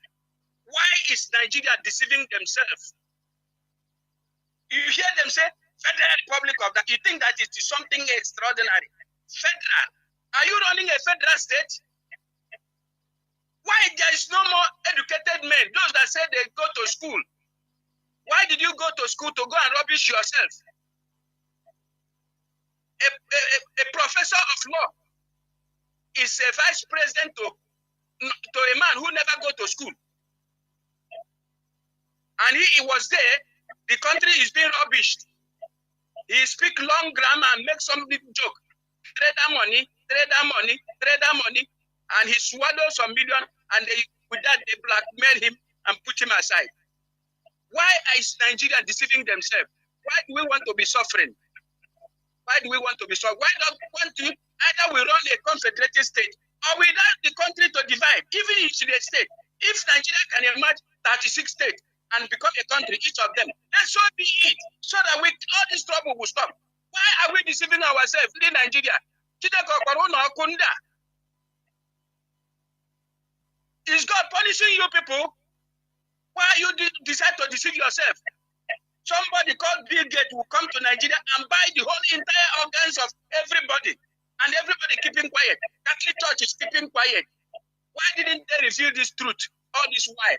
It has been about 4 or 5 years or 6 years when this thing happened.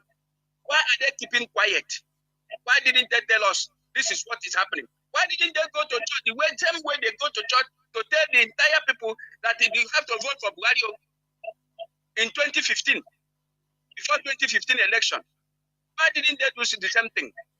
Why didn't Mbaka got this information and begin to announce to all the adorators fools that look, even that you're kidding, you're carrying there, it has been sold.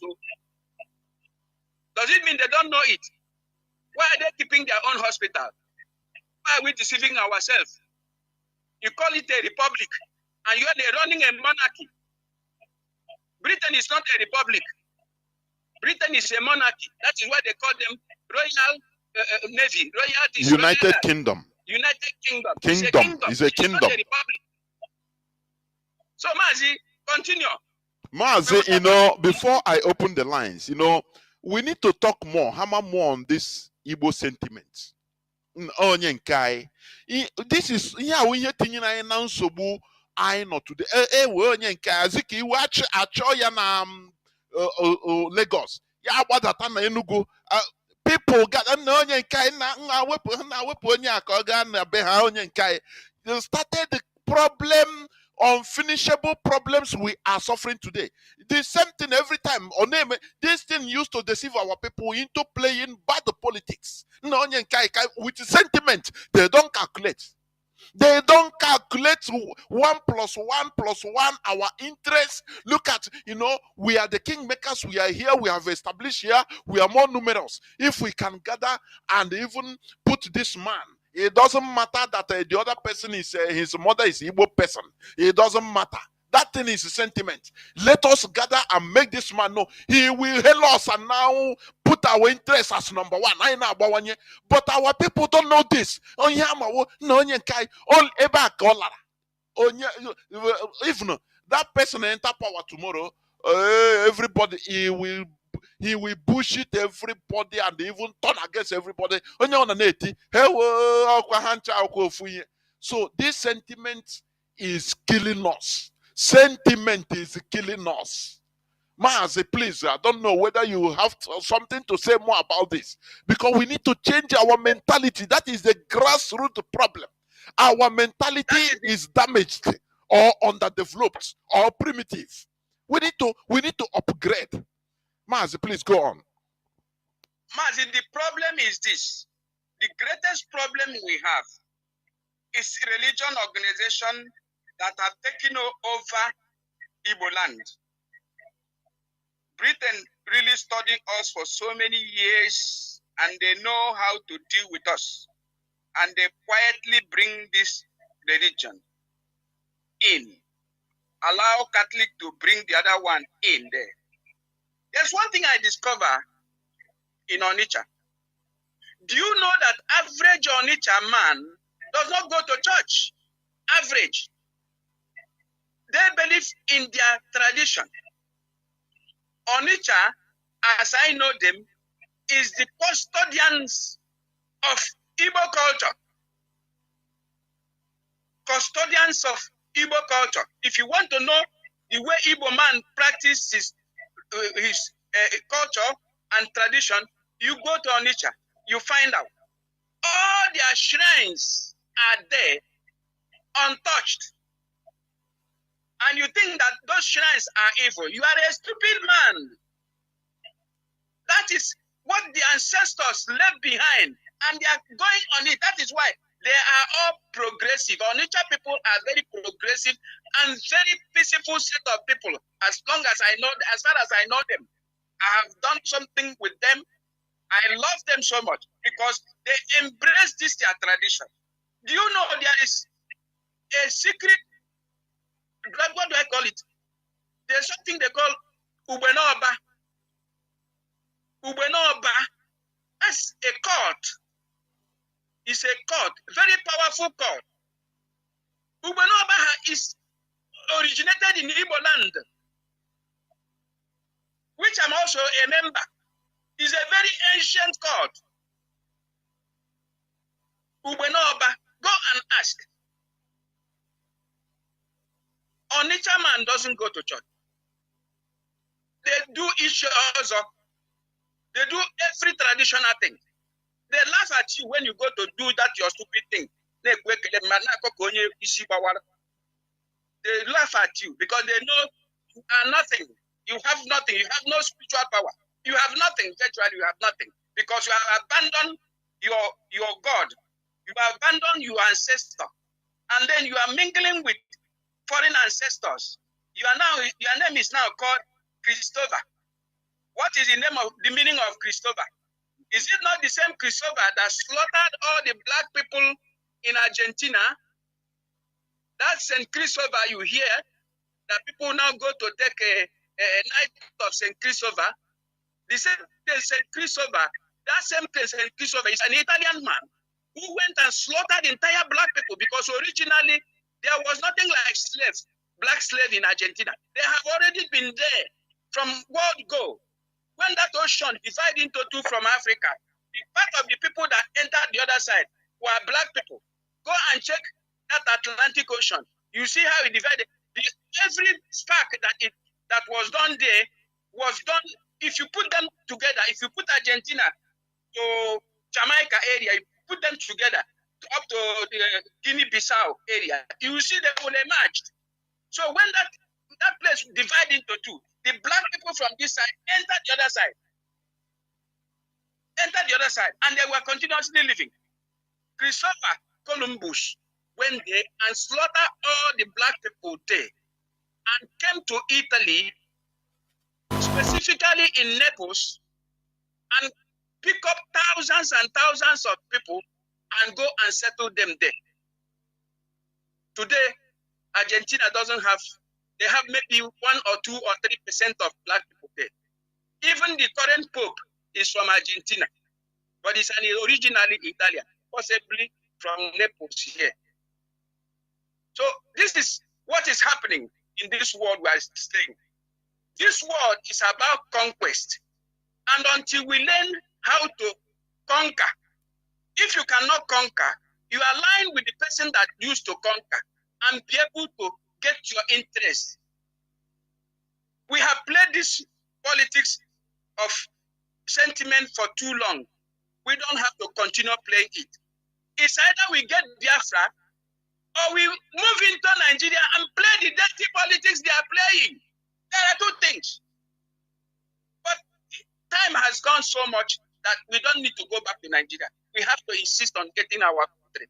Because if we fail to do that, the thing they have put in place will swallow all of us. Because they have discovered the kind of people, very docile, very primitive set of people that is going about. The only thing he knows in his brain is money, money, money. And on a little note, they will collect that money from you and make you poor. So, Mazi, let me stop so far. For now, let's continue. Well, Mazi, I think it's better we go into a few minutes breaks so that I will open the lines. You understand? There is before I do that, even there is this news also that caught my attention. Nigeria partners Australian police to arrest serial fraudster in Abuja. When you read the body of the news, the man Ogenevowere Emefeke, a 37-year-old resident of Gida area of Federal Capital, he was arrested pulling off an elaborate fraudulent scheme on an Australian national and recovered the sum of 60,000 Australian dollars. Mazi, in Abuja, they arrested a so-called Nigerian citizen with the help of Australian, because maybe he scammed an Australian. And Nigeria, they helped him, when a bumbo. Mana, I fail to understand this. What about those scamming Nigeria? What about those? Do you remember when Tom Polo was given that new contract newly? Was it last year? And they just opened, in order to validate him because of people making noise, they opened just one or two terminals where they have international, what do you call them? These scammers, international, Britain, America, all of them that are taking oil from Nigeria. Illegally legal. They say is every blessed time, 2 times in a month, big ship will come and carry millions of barrels of crude oil from there. No paid, no payment. And one senator have been following this. He said they have visited even American government in order to give him that these scammers, I will call them scammers, but no person is arresting them. They can come to Nigeria and steal as they want. Nothing. No person, they will be helped. But when a Nigerian do something, $10,000 from an Australian, an American, it goes to the whole world. They will find it, and Nigeria government will help them. I don't understand what is happening. I'm telling you, Nigeria is not supposed to exist, though, because Nigeria existence is to our complete detriment. Look at, they have sold everybody's organ without nobody knowing. And look at Mazi, let me read another news so that you conclude with all this. You see, Tony Blair, okay, that evil man that is nothing, is non-entity in the United Kingdom. Tony Blair, he cannot come out to talk in the public. Tony Blair, but he's the person that is gallivanting, being sent to meet Nigeria's incoming president. Mazi, you see that I thought, honestly, we are in a kind of the kind of worst type of. Sometimes I say, why did even they fight to get independence? Had it been Britain is still ruling Nigeria directly, is their foot on the ground, we are answering British colony, it would have been better. I'm telling you, Mazi, it doesn't matter what it would have been better. Now we are suffering the worst type of colonialism. The worst type, Mazi. Mazi, please conclude before we open the lines. Conclude with these 2 headlines, please. Go on, Mazi. Okay. Mazi, number 1 is that Nigeria helping foreign national to arrest a Nigerian their own citizen of, fraud or whatever. It takes 2 to tango. The average Nigerian police has interest because they also do cover up. Sometimes when this fraud was going on, they know about it. But maybe after defrauding the person, the number of share he fails to get, did not give him complete. So he decided to align with the foreigner to get the fellow arrested. That is how this thing works. You see, it takes 2 to tango. Nigerians police and all these men you see there, is the more you look, the less you see. How much is their salary? If they are not involved in crimes and fraud with the fraudulent people, do you think they will make their money? Don't you remember Bakari?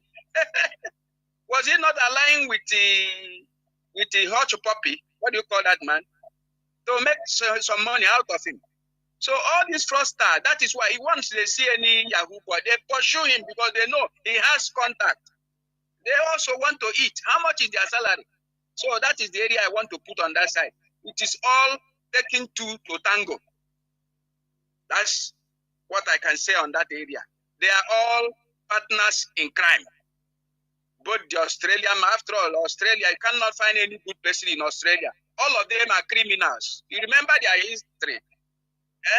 When you break the jail in Britain and take all the whole criminals inside jail and then promise them a Newfoundland, and you move 11 ships with the MacArthur Phillip and landing them there, and then arm them to kill the indigenous people, black people there, and then you give them government. What do you think they will produce? It is also criminals. These Australians are criminals because their forefathers were prisoners. They committed series of crime, and you don't know the type of crime they committed. And so Britain found it necessary for them to move the criminals in their British jail. It is there in the history. I'm not trying to castigate Britain. This is what they do. The captain of the ship was MacArthur Phillip. If they like, let them go and change the early Google there. I also have a very powerful journal. I collected 1987 precisely when I traveled to Australia. Australia trading news. Australia trading news when I traveled to Australia. I still keep that journal. It deals on this particular issue. How they came to Australia, how everything happened. So even if they go to Google and change it, it doesn't concern me. I still have it. Now, let me move to the other side. You see, it takes two to tango.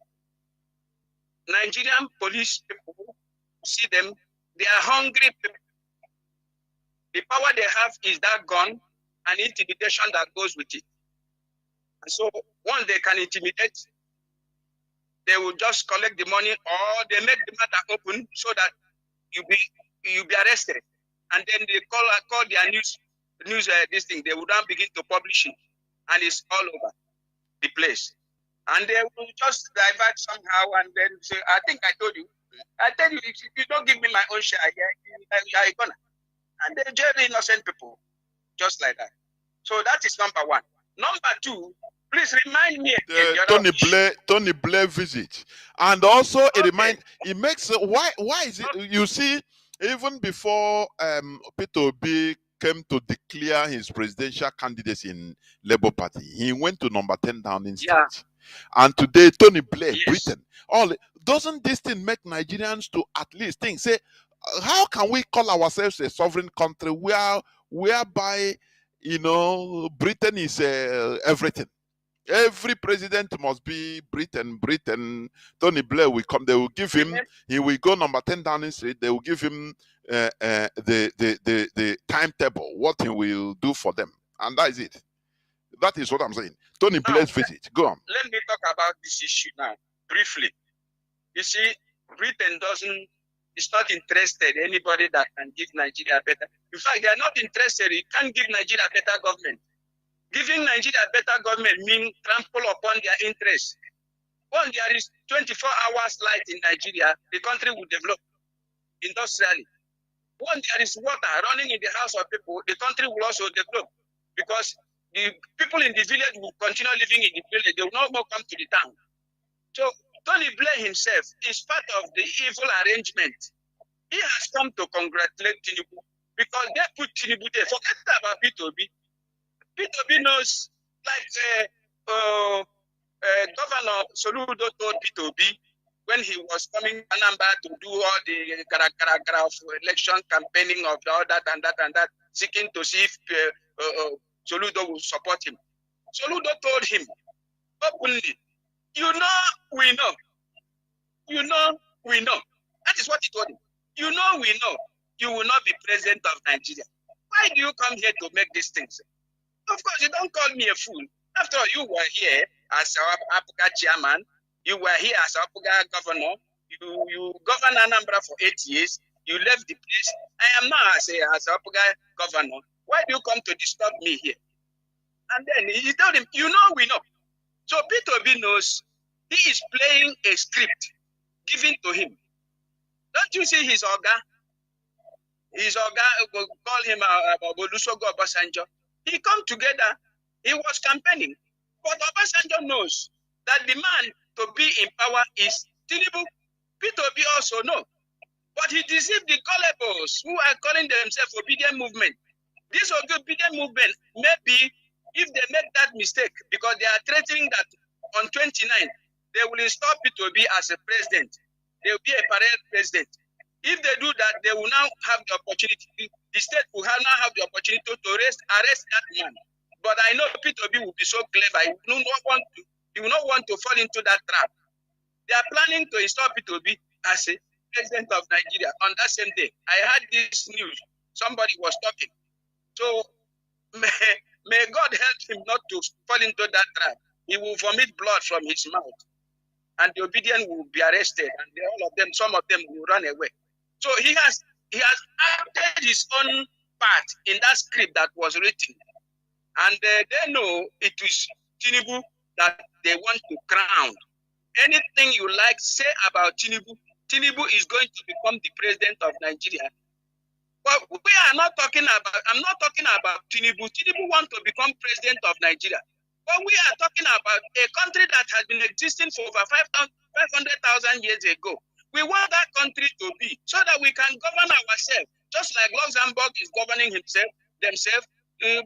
Austria is governing themselves. Even Kosovo, a very little Kosovo, people from Albania coming to claim a land of Serbians, and they succeeded, and they were given a country in Kosovo. People of Albanian origin, they come to the land of Serb, and they claim it, they fight tooth and nail, and it was given to them.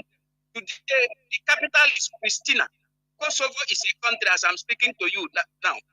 You have East Timor. They fought Indonesia, and they become a country. We want to separate ourselves from dirty Nigeria. Nigeria is a dirty gutter where everyone's dirty worms survives. We cannot survive in Nigeria because it's too dirty. Nigeria is too dirty. Don't you see how they are rubbishing everybody? Both the police, the army, everybody is being rubbish. Nobody has said. You want to make a law to prevent me from protesting. In which country do we have such a thing? Don't you see what that man said? That the organs of people have been sold in advance. In which country do such a thing happen? Only in Nigeria. Don't you see how they tell us they want to change the money? And at the end of the day, what happened? They change the money, just the color, and they block every money belonging to people, make people suffer and die.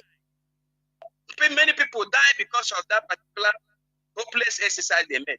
At the end of the day, nothing comes out of it. So Tony Blair, you know, his forefathers are criminals. Anybody from England, you know, he wants to know when you say criminals is just like doing something wrong. There is nothing wrong to be done in this world. Everything that you do to survive is what you need to do. When you see a lion killing a goat or killing another big animal, you may think the lion is doing something wrong, but the lion wants to eat. Tony Blair wants the economy to survive. So nothing is wrong with that. Tony Blair is doing the right thing, and we should be doing the right thing as well. We don't have to be a loser. That is why we have to stop all this religion they brought to us. We have to put a stop to religion in our land. Religion has to go so that we go back to whom we used to be, so that we will fight them spiritually. Don't you remember what Obasanjo said? The advice of Obasanjo gave to the South African people when they were fighting the white apartheid regime. He told them, use your African juju to fight these people. Obasanjo, I'm quoting him, if he's listening. Obasanjo told the South African people, go back to your root, use African juju and fight these particular white idiots. Obasanjo knows the power of using that black power which we have. We have used religion to remove from us and make us vulnerable for attack. Somebody say, I'm a Christian. They are killing Christian. Shut up, you. Why don't they kill you? Are you not a goat? You are a sheep. When you have a pastor, do you know the meaning of a pastor? Pastor is a man that takes a sheep to pasture. So you answer a sheep when you have a pastor. My pastor, Pastor Yedeko, Pastor Enoch Adezeko. Pastors, who are the sheep? They are pastors. Is it not you? Are you not ashamed to answer a sheep? Don't our father raise sheep in those days? Can they call themselves pastors? And which in those days. So what I'm saying is that this issue of religion have finished in Igbo. We have, as I'm speaking to you now, they want to build a very mighty Catholic church in Lagos. They are raising the fund now all over Igbo land. As I'm speaking to you now, go to church and they are raising the fund. They want to build a very big cathedral in Lagos where they'll be keeping the sheep and then weighing the sheep and then making the sheep and then eating the sheep. So they use religion to blindfold you and make you weak. Is King Charles not the leader of Anglican Church today? What good has they brought to Nigeria, to Alibo? Nothing. And somebody will call himself a knight. Which knight? Why do you call yourself? Don't you remember what Kanu did when he discovered that the Church of England was having their hand in the slaughter of Biafrans during the Civil War? He relinquished everything about knight. He was a knight of British Empire. He relinquished it and gives it back to the Queen and wrote a letter attaching to it. This is a man. He stands by his word. The day he relinquished this particular knight of a thing. And today, many of our people are clamoring, I am a knight. Shut up, you. What do you mean by a knight? Why don't you go and chain also? Or would you say,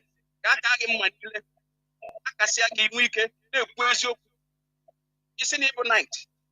What is a knight? What is that? Is Sir Louis not a knight? Don't you see how they slaughtered that man, even though he was sick because of his son trying to get independent of Biafra?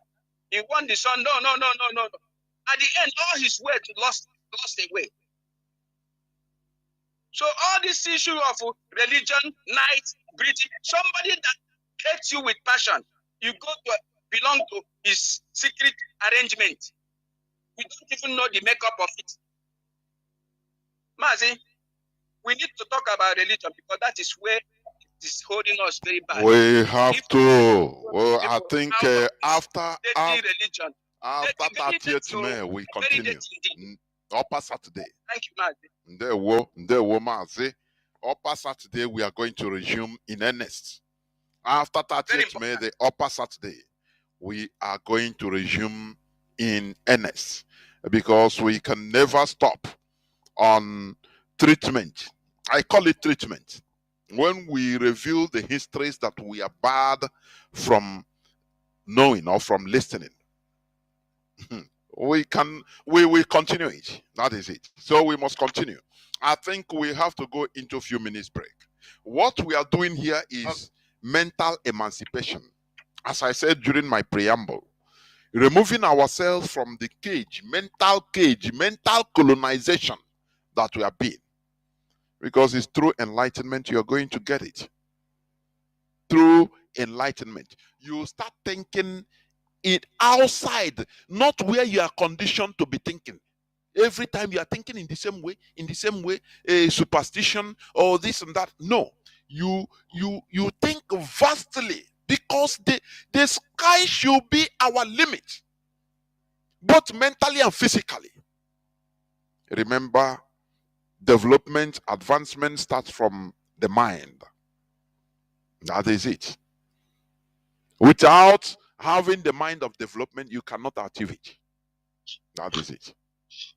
Mazi, I saw on Facebook how Peter Rufai, I'm calling Peter Rufai, I don't know. Nasir El Rufai, the governor of Kaduna, he was destroying churches. Yes. He's destroying religious yes. churches. And you don't see people rising up in order to defend the people now. They don't rise up. They're nothing. And this man is going to go in a few days. You know, he's a Boko Haram commander. You don't see Christians rise up with one voice. Do you remember when, is it this week, declare the River State as a Christian republic or Christian state? And I think he took over whether he destroyed one uncompleted mosque. Do you remember the noise everywhere? Sultan of Sokoto spoke I think he paid heavily for it. Do you see how they defend? But in this one, you see, I was listening to the person videoing. Why should Rufai now? Wow, this man is an animal. He's destroying church now. God go punish him now. Now wow. Now Oguna is like that. Do you see where they play? Yes, now they will go crying, start lamenting, praying to God. Hey, Jesus, hey, go and kill Rufai. He's very happy. He say, pray more so that Jesus come and kill me. Pray, pray, pray, pray. Because this religion has made everybody stupid. The origin of Christianity. One thing is that is clear. They know the origin of Christianity. They also know their own origin of their Islam. They know the implication of Islam, even in Christianity. But Islam today has turned into a political party, political movement. It is no more religious movement. You understand me? But Christians are now dilly-dallying. They are now going about religion. And this religion makes them very weak and stupid and hopeless. You cannot defend yourself. You cannot say anything. When you go to church, the pastor will say, leave it for God. Just like Archbishop Arise went to tell our eternal leader to forget the war that was almost winning and go to exile. You just imagine, he used religion to convince this man. And this man abandoned the 5 million people that have dead already and the soldiers that are ready to defend their land. And he left.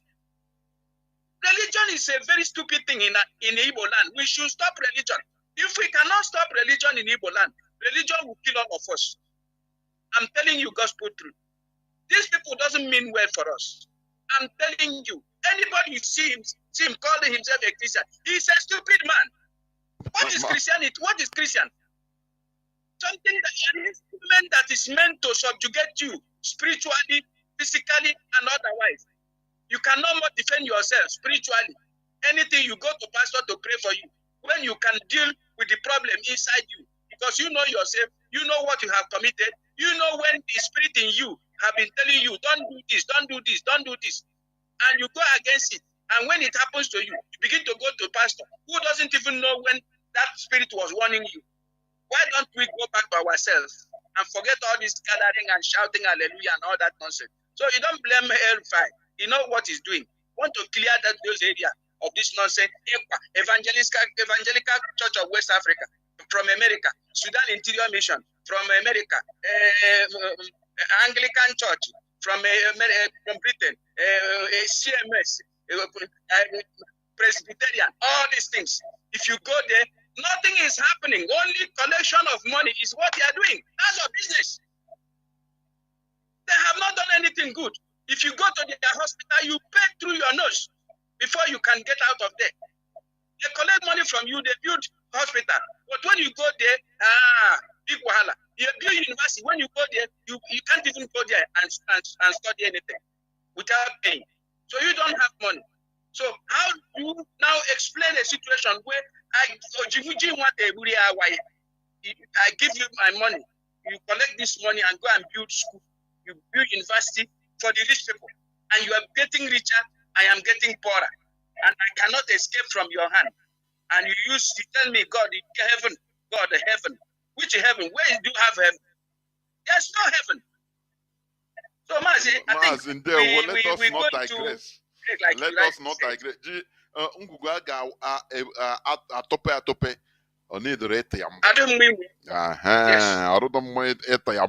We must continue. I think we'll go into a few minutes break so that when we come back, the lines will be opened so that people will start calling. Please do not go away. We'll be right back. Let the whole wide world know Biafra is our home. Oh yeah, Biafra is our home.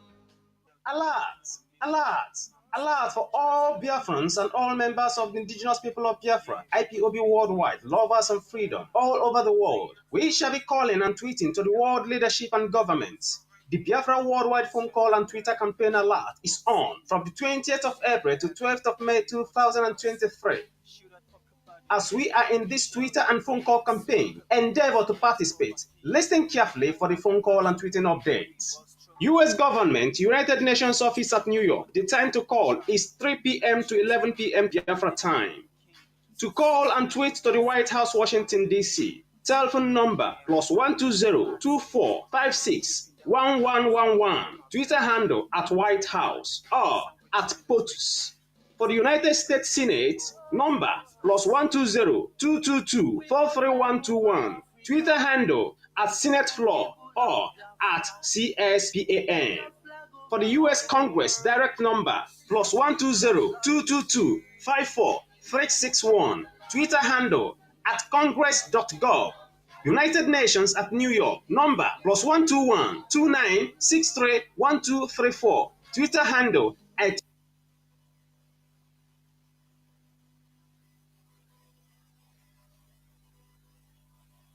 @UN. Tweeting to the People's Republic of China, Foreign Affairs. The time to call is from 3 a.m. to 10 a.m. Biafra time. Telephone number +86-1065-96-111. Twitter handle @Foreign Chinese or @MFA-China or @spokesperson CHN. Tweeting to the African Union, AU, European Union, EU, Russian Federation, the UK, United Nations Office at Geneva. The time to call is from 9 a.m. to 5 p.m. Biafra time. For AU, the African Union, and Ethiopia, the telephone number is +25-111-55-17700. The Twitter handle @African Union. For European Union, telephone number 800-678-91011 or +3222-999-696. Twitter handle @EU-Commission.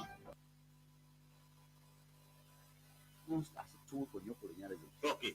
The media is a very strong weapon on colonialism. I'm telling you, if you watch media like BBC, CNN, the Africa they show you on screen is not the Africa we are living in. They will pick a particular corner somewhere around Kenya, somewhere around the Mombasa area, a kind of, how do I put it, a suburb, and then televise a few poor children walking naked and put on television and give the impression that Africa is constantly in need. That media makes the world sees Africa as idiots. That's the reason why in China, there is a museum in China where Africans are compared to a particular species of chimpanzee called the orangutan.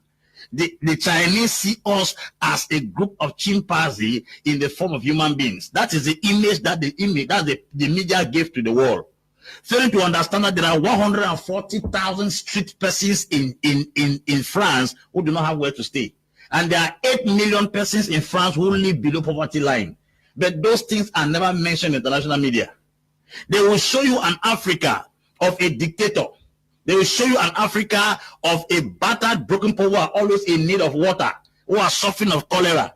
Not knowing that there are communities in America like that, where men are sleeping in the street, they have no food to eat. The media is a great influence. That's why Akon came to Africa and said, they will not show you the great city of Mombasa. They won't show you Nairobi. They will not show you Cairo. They won't show you Dar es Salaam. They won't show you Kigali. They will not show you Yaoundé. They will not show you other important cities that look very attractive and beautiful. They will show you some rugged areas that are filled with quagmire of filth and squalor. Then they will give you the impression that that's the Africa we are living in. The media has been playing a very pivotal role. Number two, the media, what they use to communicate, their communication. What they say concerning Africa. Africa is that kind of country where they have bad people, they have bad leaders, and they are the producers of those leaders. I pity most Africans because they are helpless. They are helpless. I must say this on television. Welcome back. This is Radio Biafra Hausa service coming to you through Radio Biafra London. My name remains Mazi from Olo province of Biafra land. We are here live and direct. And today, as you may know, today is the 24th day of May 2023. Obochieke, we must continue. Our lines have now opened. the publicity I tried to play, I couldn't get it, and I wrongly play another one, but it doesn't matter. We must continue. Therefore, as usual, our direct line is, people have started calling. I know. Let me pick them standing.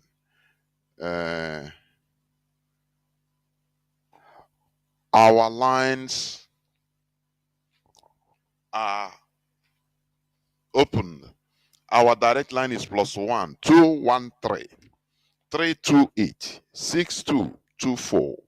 I repeat, +1 213 328 6224.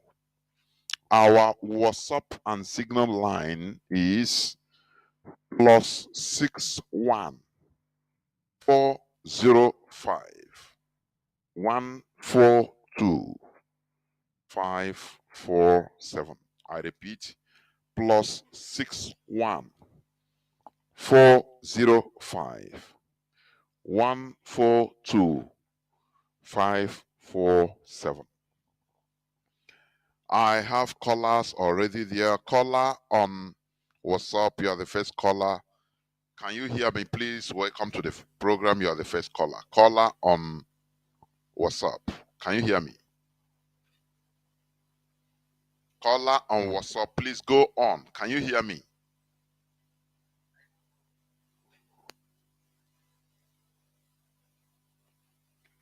Can you hear me? Go on. The whole world is hearing you now. Go on.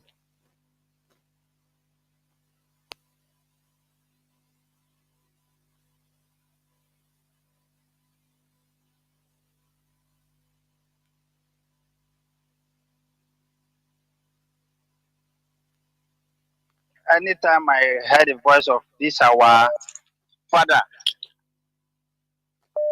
my spirit was up because also the Agahan school, but I can boldly tell you that he filled up with a very deep knowledge. Listening to him means a lot to me because I can boldly tell you that if you listen to such people, you know the truth. You know, some people are pretending to be good in the evil contraction called Nigeria today. People like Obasanjo. But if you don't know, if you are a child of 18 years, so maybe Biafra, you will be thinking that that man loves us, but not knowing that he is among the evil doers in the zoo. The symptom of the originate sickness that is worrying the zoo today, the original sickness that the zoo is suffering today, stress from the beginning, you will see that Obasanjo is part of that sickness. He is among the people that killed this innocent race. But we are telling them that every one of them that open up their mouth and say that Biafra is dead, they will regret saying that because it's going to happen to their face that this generation, we can never give up. They have killed us enough. They have marginalized us enough. And we are up to, with the experience of our forefathers, with the experience of our great heroes who died for us to live, we are telling them that we can never give up and we must get to the destination of our journey. And that the destination is the freedom of our land. You see how El-Rufai is refining all the Christian houses in their so-called land. Then, as you said, you can never do something like that to this, their evil concussion mosque that they are putting in our land as a structure. Because the only thing they built in our land, the only structure that this. But Mazi, can I ask you, why is it that Christians all over Nigeria are not rising up? To make why? This is where I have a problem. Why? Yes, Mazi, what you people are saying is simple truth, because sometimes we refuse to tell ourselves the truth. They will say they are talking to Christianity. They are castigating Christians. The simple truth is what you just said now. You claim to protect and fight for Christians, but when you see these people dealing with the Christian people, you say nothing. I can tell you that they are coward because they are afraid. They can't confront these evildoers because they call them high killers. That is exactly what we hear from them. We are given an example, a very bold example. From day one, our people is backing off. They are fading away. They are trying to run away from their responsibility. And I can tell you that that is the reason why we are suffering. When you see your brother dying, you know that this is not right. You know that this thing that is happening to this, my brother, I don't like it. But you can't say. You will be silent, dying slowly, dying, and you will silent. Mazi, another vast example of this is what is happening in the Zoom media. If you made the mistake and listen to Zoom media, you will cry because some people are working in that offices as Zoom presenters, journalists. Do you know that these people, all of them from A to Z, as even the ones listening to my voice now, they knows the truth. They knows that what is going on in the zoo called Nigeria is not the right thing. But when you come to that their radio station, they will open up a particular topic. They will tell you how these people go to a particular village and kill the whole villagers. Then when you call and say, why must they kill? And what is the duty of government? Why government is silent over it? That this government is supporting the killing? Yeah, you say, no, don't go there, don't go there. It's a hate speech. You don't try to do that. These people, they will, because of selfishness, they will try to protect their work. One said today that don't you know that the NBC do sanction them and give them money to pay? That you don't. I tell you to resign from that evil work. Go get away from that work because you are getting calls daily from the people.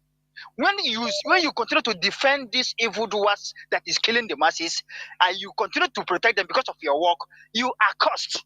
Even your generation is cursed. So this is exactly what is happening even in the Christian sector, as you are saying.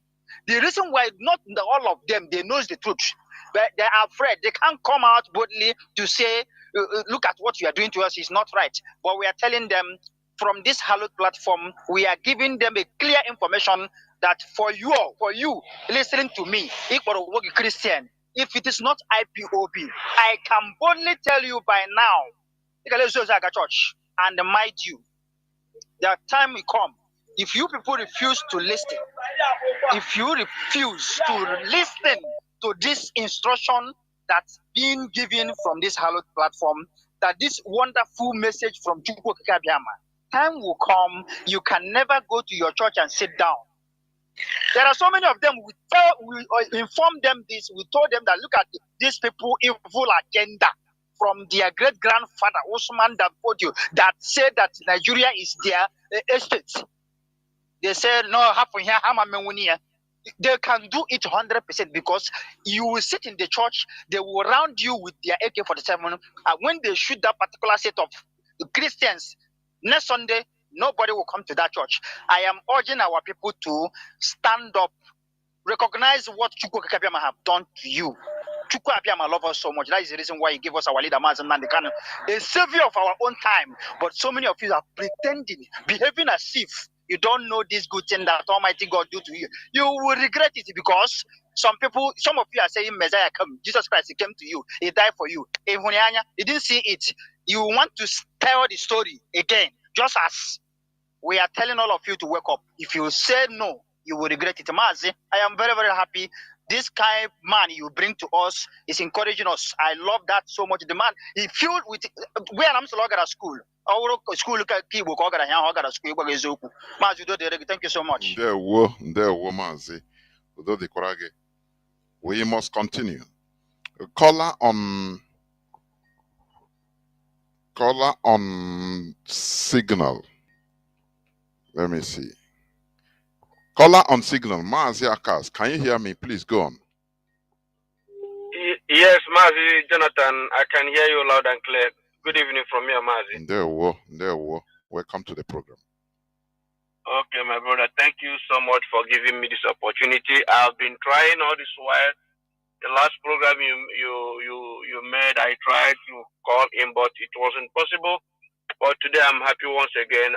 Mazi, you've made my evening today by telling Biafrans that by next week Saturday we are going to resume in this topic that the Bible sentiment trying to break we are happy that we are resuming to keep on hearing this word, because without this thing, Mazi, Biafra come, these people are going to mess us up. They are going to mess everybody up. Believe me, they are going to mess everybody up. But I thank you, Kabiama, that we must continue to do the needful. Mazi, please allow me to make this important announcement. Allow me to make this important announcement before I say one or two things, please. Fellow Biafrans, lovers of freedom, IPOB Austria is once again calling us concerning our 30th of May. We are calling every Biafran that on 30th of May, all of us are going to Vienna for remembering the heroes, to remember the heroes and heroines that are died for our people to live. Please, every IPOB, if you are living here in Austria, all of us are heading to Vienna. And where we are meeting, our meeting point is Schwarzenbergplatz, is where we are going to meet in Vienna, and the time is 11 o'clock in the morning. So all coordinators, zonal coordinators, please make sure we educate our Biafrans, our members, the reason why all of us must troop to Vienna on 30th of May. Please, everybody must do that, because what we did here on 1st of May in Linz, Austria, is still echoing. The government know that IPOB, we are existing here in Austria, and we must also show it again once again in Vienna. This is the announcement, and it's coming from our national coordinator, Mazi, Nnamdi. Yeah. So, my brother, I thank you so much, my beloved brother, Mazi Jonathan, because, the killings, they are killing our people in Nigeria because of this, Christianity of a thing that our people have put ourselves. Look at how they are killing everybody. Nobody is speaking, because we adopted a culture that was brought to us in Africa, where they are killing our people and nobody is saying anything about it. Mazi, we must continue to let our people know that Christianity is part of a very big problem we are having in that zoological country called Nigeria. And we must continue to say these things. Whether the devil like it or not, we must keep on educating our people so that when Biafra come, the mindset all of us will use to enter into Biafra will be different. Because we can't go to Nigeria with this type of idiotic ideology that Nigeria has put in our brain. No brain of a Nigerian is working. A country where they can kill their citizens, nobody will speak. They can kill you, police can kill you, anything can kill you in Nigeria. Nobody is going to defend you. And people are asking us to stay into Nigeria. We can't. We are Biafrans. We must leave Nigeria, because Nigeria has been a nightmare in our body. Nigeria has been one of the worst things that happens to Biafrans. And we cannot continue to stay in this type of country called Nigeria. Mazi Jonathan, thank you so much for taking my call. May God bless you for giving me this opportunity to speak to this hallowed platform. Thank you, Mazi. There were, and you too. Thank you very much. Caller on WhatsApp, welcome to the program. Can you hear me? I presume it's one other Tina, I think. Yes, I can, Mazi. There were one other. Thank you very much, Mazi Jonathan, and you're very informed guest.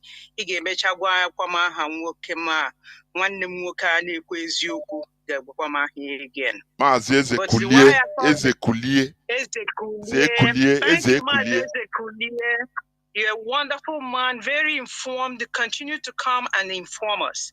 This is where we learn. Radio Biafra is a citadel of education. We must pay attention to what happens. All discourses that we have here are very, very important. Emakwa Mazi Akas, Afubedimoye di tenacious like you.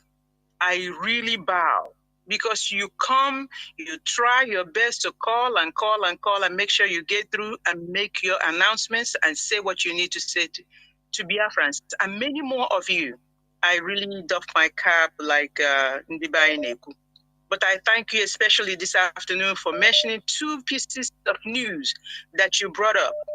Do you believe that we will actually agree with El Rufai, the criminal gangster, that we will agree with him in certain things? But in this one thing of burning down and bringing down some of these worship houses in Abuja, me personally support that because there is a church at every corner in Abuja, in every major city in Nigeria, in the zoo, even in Biafra. And they tend to believe that they're doing them some good in that contraption. It's not doing any good. It's bringing our level of education backwards, is making our people more docile, more stupid, more non-thinking. They do not engage their brain. Instead, everything is emotional. So in this case, we actually agree with Erufai. Bring some of those worship houses down.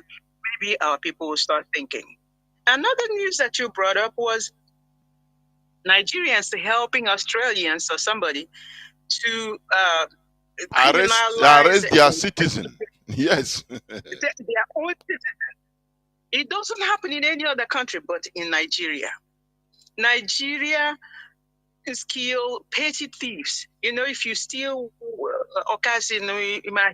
they kill you. If you steal 50 naira, they kill you. But they refuse to know that they are the victims of the worst kind of fraud, embezzlement, and theft in the world. Everybody in the world steals from Nigerians. Everybody comes in and takes anything they want from Nigeria. And nobody investigates those people. Nobody does anything. Instead, they even bribe them to come in more, to take more of their resources. Look at what happened in Obaru. Look at what happened. Can you imagine that a United States of America convoy will go to Obaru to see about bunkering? That's it. Can you imagine that? Oh, yeah. I'm sitting here, my brother, I'm sitting here in the United States of America. And if you mention such a thing, if I just go across the street and tell my neighbor, who is very neighborly, I would watch. She would say, no, that doesn't happen. No, we don't do that. No. And I will show her or him examples and even the write-ups or even the newspaper articles. And they will still not believe it because it is un-American. What they do in the zoo is un-American. They don't stand for human rights anymore when they go to Nigeria. They don't stand for freedom of speech when they go to Nigeria. Everything that is sacred in the United States of America is thrown away. Why? Because of what my brother Eze Kulie said. We must get in our heads that this is man eats man world. Dog eat dog world. If you're not a conquering nation, you will be conquered. It's just simple as that. Nigeria is totally conquered, totally disseminated. Like there is nothing about. They call Nigeria. Do you know why? Blinken, whatever his name is, Blinken. United States, Blinken. Tony Blinken is saying what he said today or yesterday when he made the statement because he has made a better deal.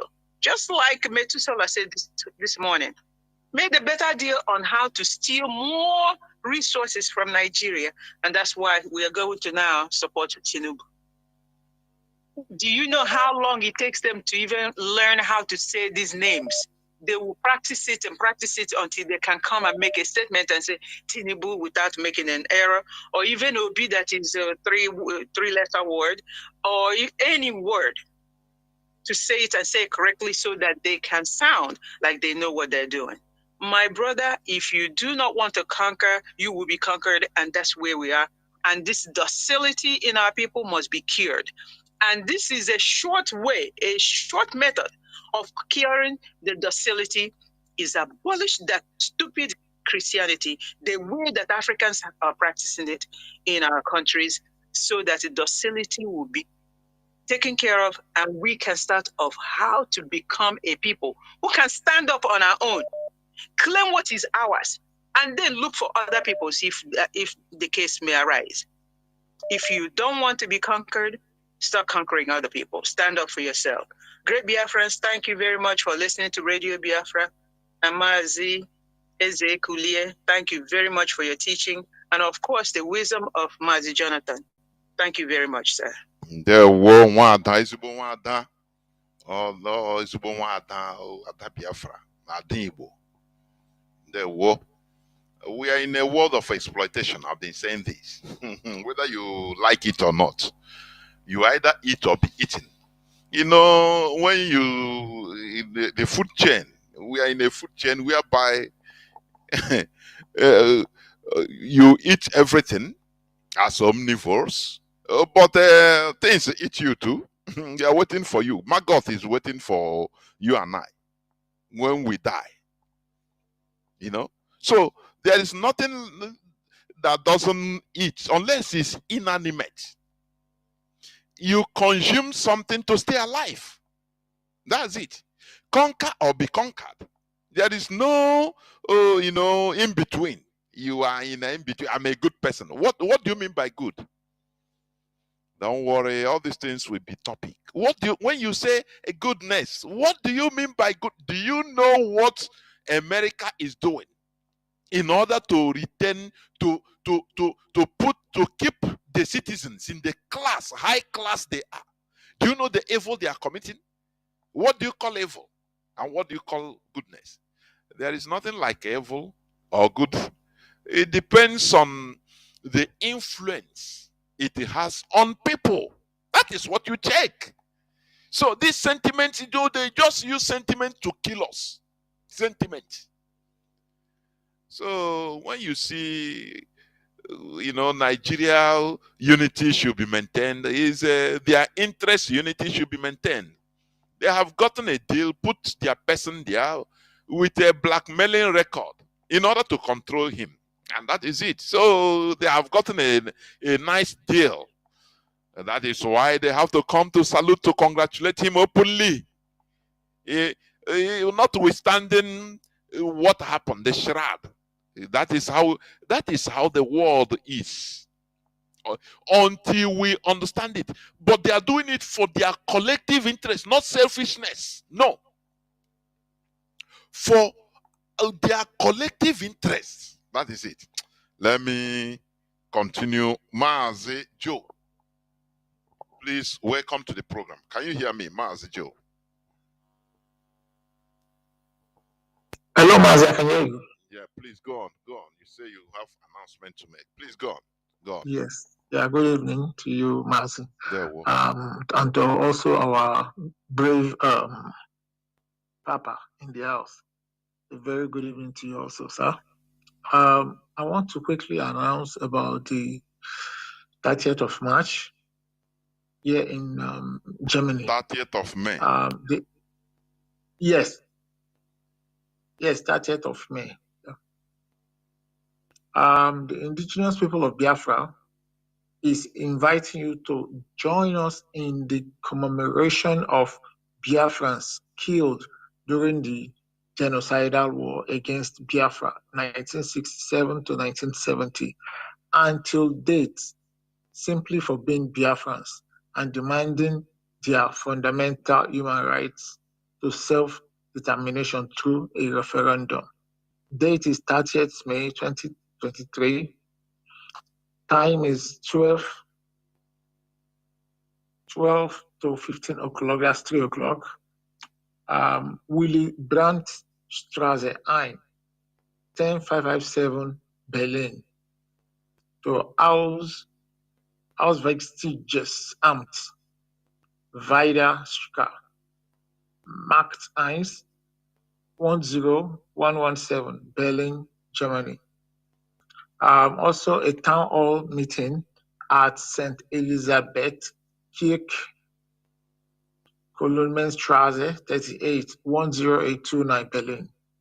you can contact these two numbers. The first one is +49 1521 130 1289 or +49 152 110 450 549. Please, if you are this is for Biafrans. This is for all Biafrans.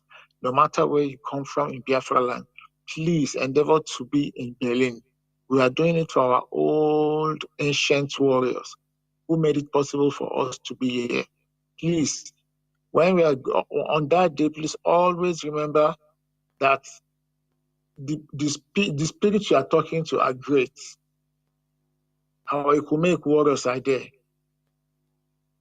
Ojukwu is with them now, our eternal leader. And our people that died since when IPOB started, we have to talk out. We have to say our mind right now. Mazi, I want to contribute to what you said about kidney buying. Mazi, please, can you hear me? Okay.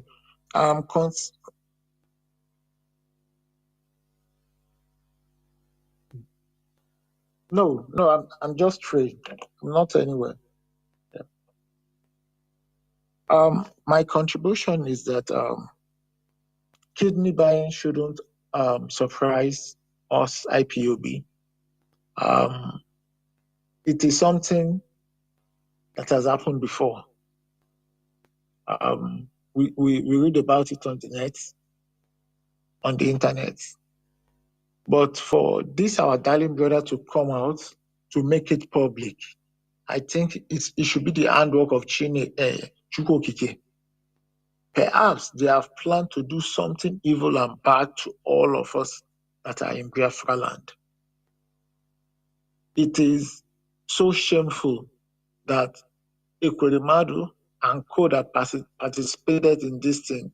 It is a very big shame to them as a whole. Okay, each one of them families, how are they going to feel towards their parents when they hear this thing? It's a psychological thing that will live with them forever. Even the people that perpetrated in it. It's quite a shame. It's quite a shame. And Tony Blair himself, being the errand boy that he is, he has to do this so that he can eat, so that he can pay for his apartment, or rather take care of his family. That is what you're doing. That is what they're doing. And for those UN guys that were, held hostage after they killed the other two, how did they come out from their hostage situation? Who went to rescue them? Was there a video of how they were rescued? Mazi, when these people are doing their evil, Africans just relax and laugh over it. All these our youths, they will laugh over it. Before encore, you waiting them fine, go there. Anything when they see me, they take. Most of them don't. They understand what is happening, but they don't believe it that it's going to happen to them. They will say, "Can you feel English?" The Yoruba guys, all those kind of. They are not thinking critically to know that what is happening is in the next 5 years, it's going to be dangerous for them all. But Mazi, do you know that Ahmadu Bello Way in VI, it stretches down to Bar Beach. It stretches down to all the beaches there. The Fulanis have it now. They have it now. They have it. Mazi, thank you very much. There were Mazi. Of course. They said they are going to. Ahmad Bello says he's going to dip Quran in the ocean, and they started. With people don't understand the Fulani. They don't do anything just by coincidence. No. They know everything they are doing. It signifies something. It has significance. Ahmad Bello Way, direct to the ocean, to give it to him. You know, people that value their ancestors, why wouldn't they? Why wouldn't they succeed? Why wouldn't they be on top? Every time, even any of their politician, they'll go to the grave of Matt Bello. I don't know, even not Mandanfolio. They go there to pray, to give reverence, recognize their ancestor. To the extent, P2B even was forced to go to Ahmad Bello's grave. But where our Chineke. Did they ever you say our ancestors are evil now? As our mentality, you see, very little minded set of people. But you go to other Fulani people's ancestors, go there to pray to get power. To pray. People that value their ancestors. We have lost everything. We don't know our ancestors, neither do we value our God. Daniel 11:32. For those that know their God, the people that know their God shall be powerful and do exploits. We don't know our God, so we are weak. We value foreigners' God, Jesus. Everything that happens to Igbo man or woman today, Jesus. You don't know that it signifies something bad. You don't know that. Oh, Jesus. Hey, Ayefugozo. I'm telling you. Those are the thing. You know, that is the thing. I have callers waiting already. Caller, let me see. Caller on WhatsApp, welcome to the program. You have been waiting. Can you hear me? Caller on WhatsApp. Yes, Mazi Jonathan. There were Mazi. There were. Thank you. SAPDM. Now, greetings to our leader. Let me just go straight. You see what happened in Obaro? As IPOB came out and tell the American government that they should let the world know what happened to Obaro, before you now start seeing that those that they kidnapped, they now start releasing them one after the other. But those that they kill, the people they killed here, is our own people they kill. They kill our own people. Not even the American citizen or our own people, they use them and wage the war. And wage a plan against blackmail IPOB and PSN. I want to just go back in the year 2005. When we were with Adamak, Ezebile will know that company. With the Adamak, it has this bunkering they normally do, because there will be no bunkering that they will do. A governor will not know. If the governor will not come there to do the bunkering, but governor have surveillance, have his boys that are doing all those things. Each ship, each vessel that anchored there, governor know about the vessel that anchored there. We were in One free zone. Midnight, there were some trucks that came that day to load product. I controlled those trucks to come and load that product that day. And these products, I will say everything. That is true. When you call product, for people to understand, that is crude oil. Yeah. So we used to write that this product have been contaminated, that is not good. So we will call trucks to put it inside the truck and to go away with those products and go and sell. We call it siphoning. So after writing those things, we're doing it with the white men, with the Americans that are there. After writing all those things, then those trucks come.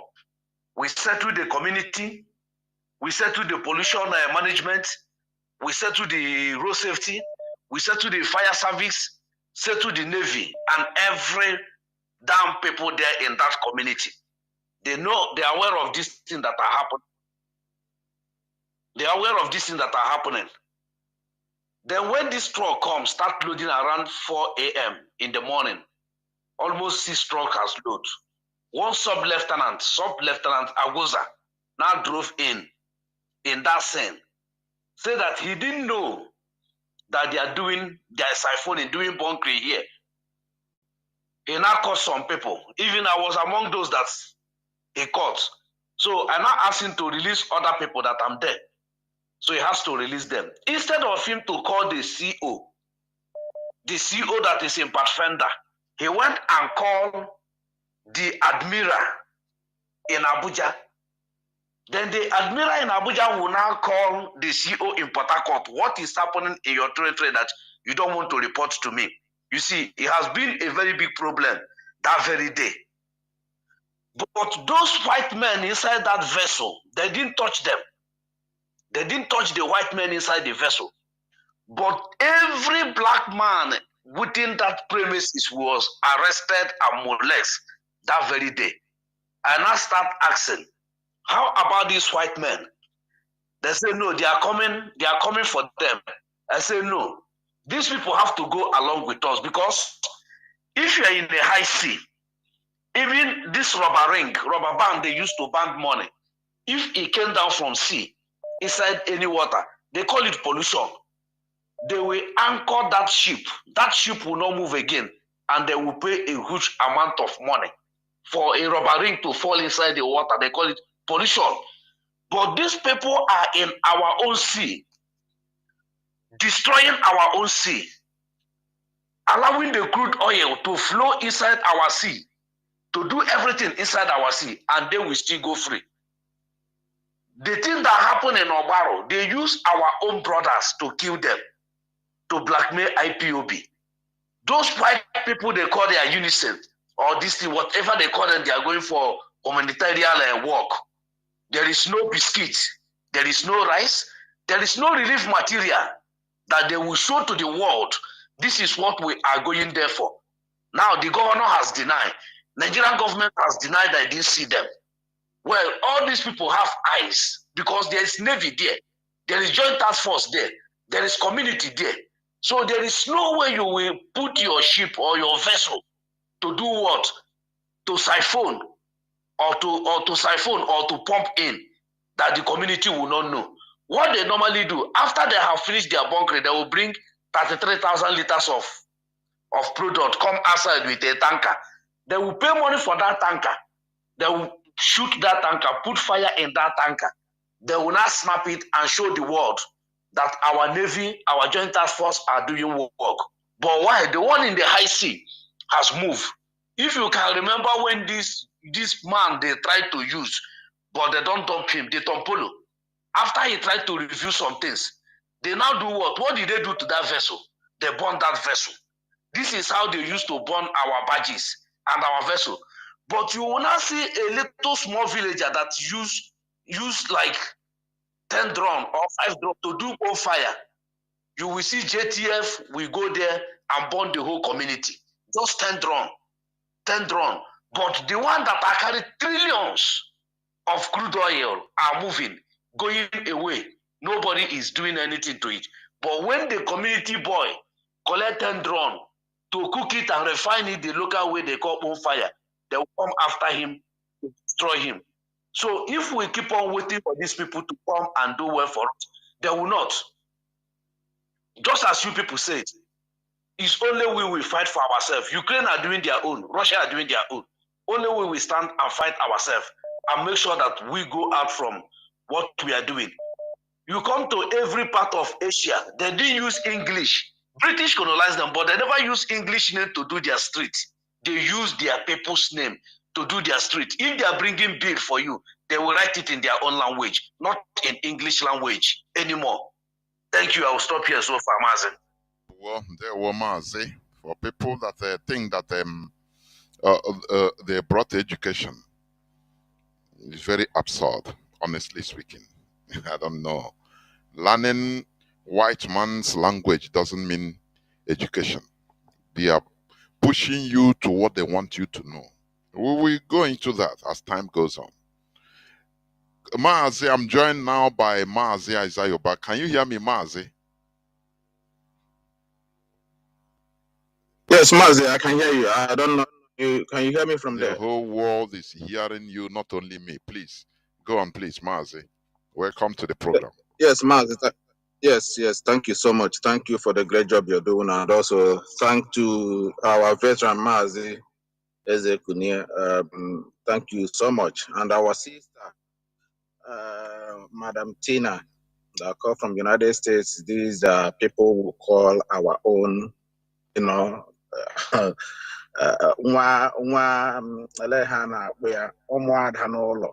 you know. So she's one of us. I love her with my heart. She's one of us.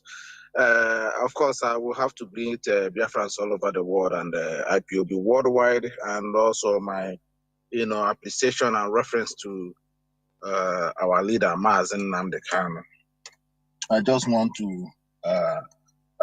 want to make this thing very, very clear over the issue that you guys are discussing. And there was one or two things I wanted to correct, not even to disagree, somehow to put it right, because I've said that before. Mazi, you see these Igbo politicians. As I've said before, and I will repeat this again this afternoon or this evening, as the case may be, that these Igbo politicians must be seen as evil as they can, as we can. They are evil to the core, and we cannot stop talking about them, because these people are the one that put us in this mess we are today, from the time till now. And we also need to take record, because if we don't keep record or educate our people where our problems are coming from, then we will keep repeating the same mistake. And also, we are not going to use ourselves, to be, we're not going to be making ourselves available for any other individual or group or race to be coming and be using us to achieve to their political, position. And then at the end of the day, Igbo man will become a sacrificial lamb. And where I disagree with you is where on what one of the things you said. He said, these Igbo politicians, are they not normal human beings before they become Igbo politicians? And this is where I want to say something now, Mazi. And I want you to also to look at it, from that angle. Now, the Igbo politicians, some of these Igbo politicians that have, who were somehow, as you said, normal people, are they not people before they become what they are today, or get into political arena?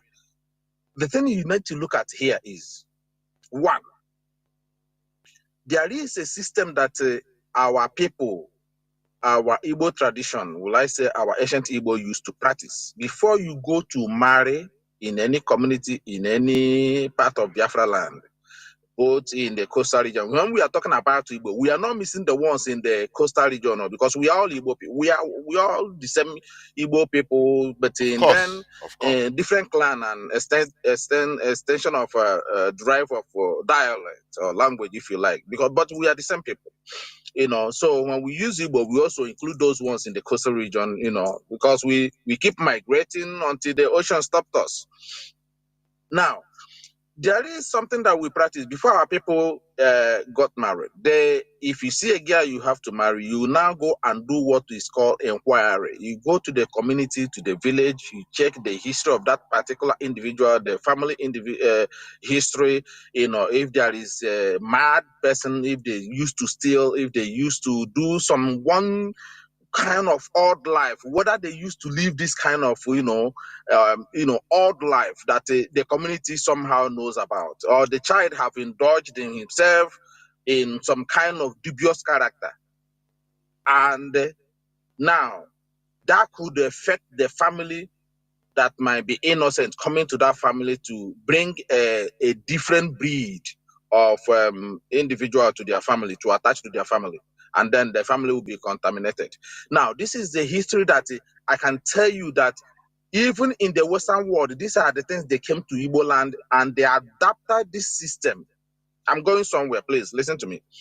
They adapted this kind of system, which if you commit a crime here in the Western world, these people, even if you are being discharged or if you're found innocent, they will keep the record of that thing they first of all accuse you of in the system for another God knows. because somehow they believe if you have done this, definitely in the near future or in the next few, 20 years, in the next, you might repeat the same crime in which they arrested you in the first place. And they didn't, find the solid evidence. Now, this is what we are missing in Igbo land. Now, all these politicians, these Igbo politicians now that we are talking about, go and check their record in their families. There must be something. There must be something attached to them. Go and check. Now you have talked about Azikiwe. You talk about his father. You talk about this Geoffrey Nyema. You talk about his father. His father was also betrayed Biafra. These are taboos. Now, but they have found the Fulanese and the British are the one that knows the history of these people from origin, from the time they invaded Biafra land. Know these people that they use, know their family lineage. And once they have children, they know that their children are most likely to comply to betray their people. Now, if you see ordinary Igbo man, they have good conscience. If you see some of these good traditional rulers, they will never compromise. Mazi Nnamdi Kanu is one of them. His father is there, supported him throughout the whole time. I know that there is one of, one of his brother that is lunatic. In every family, you do have one of those. But you check the overall record of that family extension, from where they came from, whether they have history of dubious character or criminality or something that even their children or their extended children will somehow will accept that, will behave in that manner. So this is what is happening in Igbo politicians. This is why we keep this guy. What's his name? Okebeke in Imo State. Look at his history. During his youth age, this guy was a hardcore criminal. He was one of these Obidios and all of them. He was involved with them. All these 419ers. And probably if you check the family line, you will still, find something in the community. Go to his family, go to the community where this guy come from, investigate about him. You will find something about him or his father or his great grandfathers. So this has been the way we track people. You cannot ever give position in our community. You can never hand them over sensitive office to overall or to overlook. So this is where we are having this problem, that how come the one that you think that is good, whenever you put him in the power, you behave like others. Because we have not taken time to check the history of this particular individual. Did he come from a very good family? Do they have history of criminality? Did his father his father is a criminal? Was the father? We need to be finding this thing, otherwise we keep making this mistake. So that's why we have to see all these Igbo politicians. We must be talking about them. We must check their record. These people are hardcore criminals that found opportunity to be in power, and they continue to exhibit that behavior, dubious character, which is in their blood. This is where we are, and we must see them as evil as they are. And like I said, our situation now, the predicament we find ourselves, it will be between Igbo youths and their politicians. This is where we will start first. These politicians and the so-called pastors and the clergymen that we have in our land, that you can imagine where these people go and be in a meeting where they sold you and I organs, that you have no right to your organ. You have no right to your organ. These people were there, sitting there, they agreed on it. The pastors did not come and preach about it on this, that they were in a meeting where something like this has been discussed, and they condemned it. They did not at least let the public know. They didn't do it. They were there in somebody, a white man from far away Europe, come to our own land, close our hospitals, close our industries, bought everything, bought even our own organs, where we saw 7,500 boxes of pennies in China, and nobody have ever questioned that. So what we are saying, that these people are evil, and their evilness did not start from now.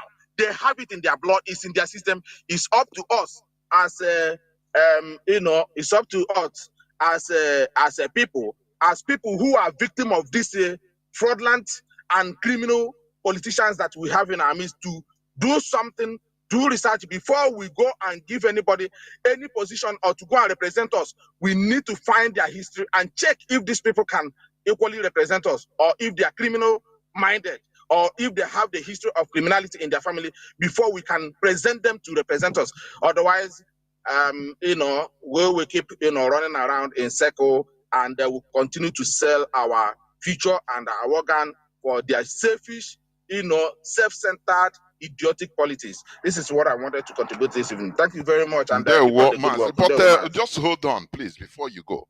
You say, you are absolutely right. But there is a little thing there. Just let me give you a practical example. This Emeki Hedion. You remember when he was there? He was there for 7-8 months, of which people really elected him. The people, but he was thrown away because maybe that time he never accepts. There are things he didn't accept with the caliphate. But I hope even in your program you said, you talked about him, how he went to the the caliphate, how he went to the north and lied down begging them, and they photographed him. Do you think that, for example, had it been Emeka Hedion wanted to really, even if it is 50%, oh, Mazi, I don't know whether you are listening. Had it been Emeka Hedion, either 50% wanted to do something for the state he was a governor to that time, do you think that if he comes in now to be a governor, he will be the same person? The issue is this: we in Nigeria corrupts anybody. Oh, Mazi, you are no more there. I don't know. The Nigeria corrupts everybody it comes in contact with. That is the reality. Right from the local level. Mazi, I don't know whether you heard what I'm saying, the example I gave. I don't know. No. What I was saying is this. Okay, let's leave it there. What I was saying is this. Under Nigeria setting, we as a people, we are corrupted. Do you understand? If Biafra comes even, we have a very huge job, big work to do. Because since 1970, although they have this trace of betrayal, of selfishness, primitively in Igbo people. It was in everybody anyway, but in Igbo people, that was the reason why they use Azikiwe. So it was before even independence. They use him. Had it been he's protecting his people, or he's for his people, he will say, to hell with my position. Look, he will come and tell the people, tell every person that, look, Britain wants to blackmail me. He will explain to the people the reality and say, to hell with my own personal position. Even if I don't get that position, it doesn't matter. But look at what they want to do. But they saw a trace of this type of character in us as a people. And that is why now, after the war, they developed this. One may go on to say, had it been I knew the Igbos like I know them now, he wouldn't have fought the war, endangered the Nigerian people's lives in fighting. He will give Igbo people money, just few Igbo people, give them some fraction of that money, and they will kill themselves. They will do the job for him. Is it not what is happening today? Is it, Oma cry, Ayirona cry. So what I'm trying to say is this. Yes, every people have their weakness as a people. But through human evolution, development, and advancement, you try to correct that as a people using laws. You understand? But we entered one chance in Nigeria, And finally, we are defeated in a war in 1970. And that small crack, they now turned it into a valley. They now made the saboteurs sabotage as a trade, a very lucrative trade in our land. They promoted it. So that before you succeed in Nigeria as an Igbo man, in politics, even in big business, you have to be turn against your people. You have to be used against your people. They made it a role model, sabotage as a role model in our land. We had that trace before, but had it been we are controlling our destiny, we are not defeated in a war, all those traces, do you know that had it been Biafra was restored in 1970, Okpa Biaseka family, they wouldn't be existing. Even as all the saboteurs will be removed from the surface of the earth, and I the as we're supposed to be. Other people now will become afraid because you must abide by the law. Consequences of crime makes you fear to commit the crime. But when there is no consequences, you do it with impunity.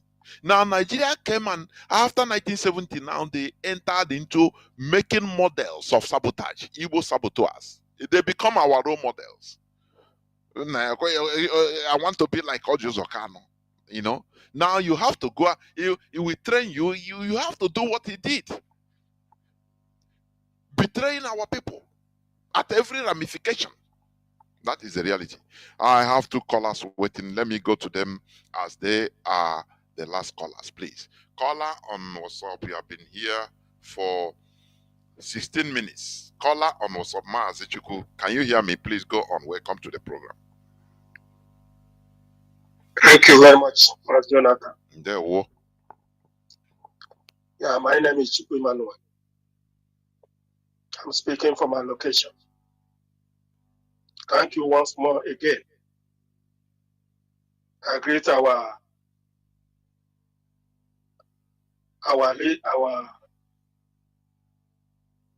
elder, Ezekunye, for all the information. He's coming here to expose our people. I greet my leader, our leader, Mazi Nnamdi Kanu, the man who set up this platform just to expose all the hidden things that is happening in the whole world, especially in Nigeria. It is a pity that we find ourselves in a place like this. Nigeria was created for criminality. What you are seeing now is just the beginning of trouble in Nigeria. Nigeria was created. If you are not a criminal, you cannot exist in Nigeria. If you are a genuine man, you will be a poor man. And that was the plan of Britain. They love what is happening because it is exactly what they want. A country where a terrorist, when I listen to so many information that have been coming out from the Radio Biafra, from our leader Nnamdi Kanu, to Emma Bosu Manuel, the revolution that is coming from all angles. The one from the army commander, where 400 people was arrested. Those people are now, some of them are governors, senators, some of them in Asorok, ministers, Fulanis. And nobody is asking questions. Instead, they are waiting for one Nigeria. Each time when I see all these things, when I hear all this, I was thinking, if not Radio Biafra today, how do you know what is going on in Nigeria? If not Radio Biafra, because all these things we are talking every day. If you watch what is going on in Nigeria, if they are hearing this thing and they're making use of it, before now, something's supposed to happen. But when it goes into this year, it will come out to the other side. They continue going the same way they are going. This latest one that you played the clip this evening about Ifeanyi Okowa and the man in prison and all of that. Have you seen where our people have disgraced themselves to the 0, 0, 0 nothing? That, hey, Igbo politicians are worthless. They are not in the eyes of the Nigerians, of the world. Igbo politicians are so foolish. They are not supposed to exist as a human being. They don't know that your people is your power. Without your people, you are nothing. The Fulani know how to play the game. They will just bring you and throw you to destroy your people and become enemy of your people. Then they disgrace you. By doing so, you are just like a bat. Also, now you are not good to your people. You are not also good to Fulanis. That is what is happening. Look at how we can kill our people in Obi for him to be a vice president of Nigeria. After Fulani have used him, they threw him away. When they come out to say he's going to fight for president of Nigeria, they just laugh him and shame him. We can end up with shame. The same thing to mine. The same thing to mine. These people cannot learn from the past. A people that cannot learn from the past is not a human being. Our people are not thinking. Right from the way of Azikiweti today, Igbo man cannot learn. How shameful these people. A group of people who cannot learn from the history of their people. You continue going, sheepishly going to be one Nigeria. It's a pity, once again, that Igbo people have rendered themselves useless. I mean, the politician in Nigeria, you have rendered your people useless. You have rendered yourself useless, and you are looking for people to help you. Let us watch and see what is going to happen. But I encourage anybody who is IPOB, who understand what we are talking, who understand that one day you will live here on earth, that whatever you sow is what you are going to reap. You do everything now you are alive to support this movement, because we have nowhere anymore after now. Nnamdi Kanu came. Chukwuka must send this man to liberate Igbo race. But in Igbo land today, Fulani have succeeded, giving the criminals as a governor, the criminals as a senator, the criminals as a House of Representatives, the criminals as a minister. They don't care about their people. And they don't know that Fulani knows them, who they are, and the Fulani will deal with them seriously. They don't regard them as anything. They see them as fools, as beggars, as slaves who don't know their left or right in terms of politics. And that is who they are. Fulani will treat them like a rag when the time reaches. They're supposed to be a shame. A group of people that have no shame, they are not supposed to exist as a human being. Because the shame make you who you are. Anything you are going to do, you remember shame will come to you. You think about this thing I'm going to do, is it going to favor me or favor our people? Thank you very much, Mazi Jonathan, for all their kind, for all their preaching and teaching every day. Chukwu Kabiama will pay you and all other people who know what we are passing through. Thank you very much, Almost Biafra. Thank you very much.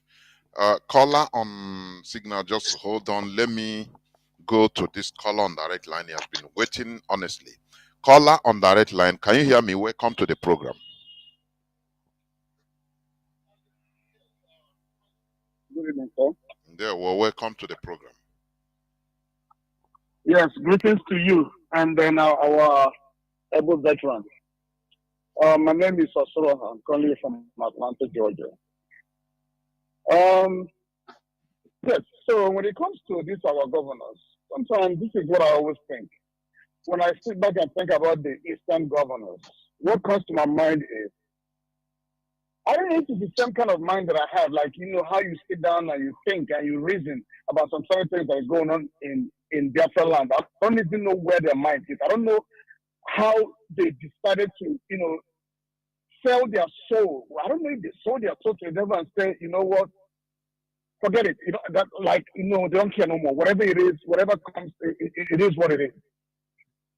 I've never seen no governor, since all these killings been going on in Biafra land that has ever come out and make any press statement about the killings by the Fulanis in Biafra land. I've not seen. Maybe somebody has to let them tell me. I've never ever seen. All they do is go about their businesses like as if everything, like nothing really happened. It is really, really quite unfortunate that, you know, we find ourselves with this kind of people. You know, sometimes I just feel like these people, I wish there's a place all of them can gather together, say they are doing some kind of conference. I don't know about way to put it in their place, you know, and in our once and for all. Because we would have a right. We would have not even a single Ura. Yeah, will not able to any job, you know, that came to us as we their friends. I'm not here, we're struggling. Many people do it for a while. When you sit back and think about what's going on in your country, this is you just want to come back home. But it's not happening. Because when you think about the killings, you think about it,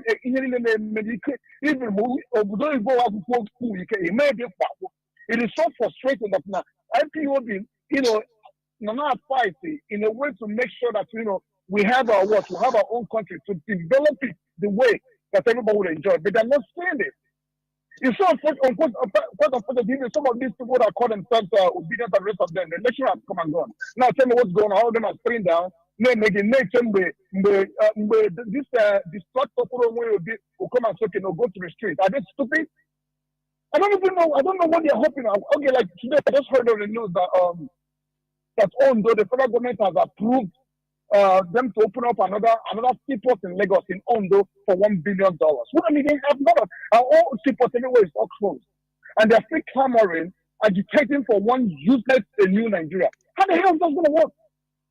So the thing is also so painful that when I check the whole thing nagging around, because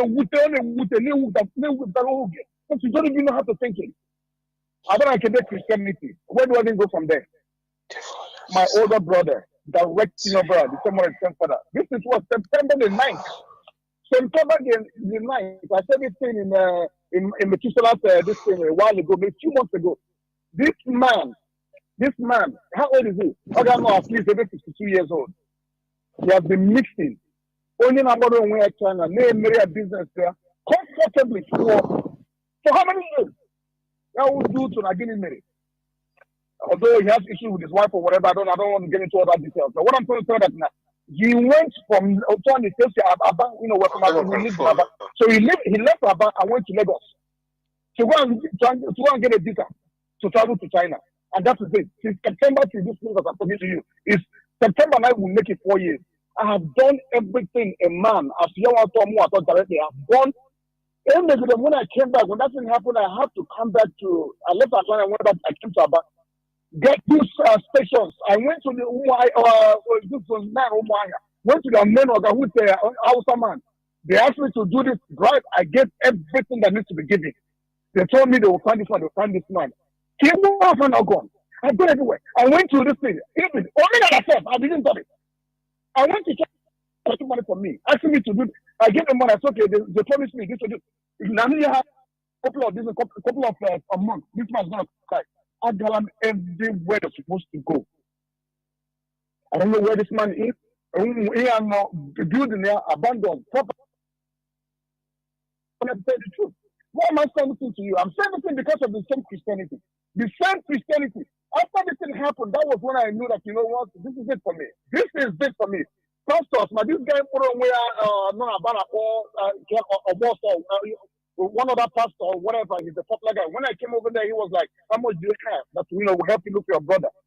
The last one just before Christmas. How much was that? They asked me to buy two cows. We took out all go with my younger brother not here and came to Europe. We bought 2 cars worth close to 1 million naira. Yeah, this much nowhere to be found. So what am I saying? I'm saying this thing because you know what? I've given up the Christianity. That's how amazing. So somebody is right here trying to tell me something about Christianity or telling me to do this and this. I'll be like, you know what? I don't care about because all the good this year, I don't know what else to do. You know, it's so painful. Mazi Jonathan. Of course, but we are fighting in order to get it back. Nigeria, Nigeria, caller on Mazi Emikris, I think you are, or you are the last caller, please. Welcome to the program. Okay. Can you hear me? I can hear you much like good evening from here. Thank you. Mazi Ezekulia, good evening also from here. I appreciate your intro into IPOB. You are trying to remind us what we have forgotten. You have a very good memory. You say things without even reading it, say it as it is, and that is pure truth. Let me start from what our Deputy European rep said. He said that everything that our elder brother Ezekulia said is truth. But he said that we should be talking about the politicians. Yes, we should be talking about them in a negative way to liberate our people, to enlighten our people, using their stupidity to enlighten our people. On the other hand, I still take what Mazi Ezekulia said, that we should forget them. Because Igbo people or Biafran people are living in a conquered territory, unknowingly to them that they are conquered. Just like African countries are living in a conquered territory, Europeans and America came to Africa and laid down a structure. And under the structure is what Africa operates today. The same thing is what we are facing into Nigeria. They came, the Fulani and everything laid down structures. And these structures, we have nothing to do. We don't have control over the structure unless we take Biafra. Because we are conquered. Somebody doesn't know that we are conquered. Look at what he said about what they call it, this Mbisama, the one governor of Imo State. Now, that is this, they say, what is, if you don't beat them, you join them. So what the good ones can even try, because most of them I said the environment can determine what you can do or how you reason or how you do things, or can determine your way of your behavior. Now, most of these people, even those good ones, will join the politicians, but the environment will pollute their mind, will change them. They will force to be changed to belong to the group. in order to obtain what they want, because they are either they have power. No politicians, who told you they just politician? That is what I said. Even in IPOB, I know now. I say again, no, there are things you don't say. That is, if you go there, because it will prevent a lot than saying that truth. That is why sometimes I said that they like the Bible. I think Peter, let me divine truth. I call them divine truth. People say, no, I call it divine truth. That's what I call it. Because if somebody came into your house now and say, what is your wife? What is your wife with a gun? You go and show him your wife or husband. He kill her. But for you to know, even if you are a religious man, believing in the even bottom of Christ, or even anything of above Christ, somebody come inside your house and say, what is your wife with cutlass? You tell you don't see the wife, you don't know where it is. You have that moment, you have lied. But that lie was divine in order to save life. So these things our people do most time that got mistake. So as he said, there's no truth in politics. Who said that? America knows. Those people we expect him to come and help or to see our cry or to see that are partners in crime. The only thing to solve our problem is to sanitize our people, sensitize our people. They begin to reason normally.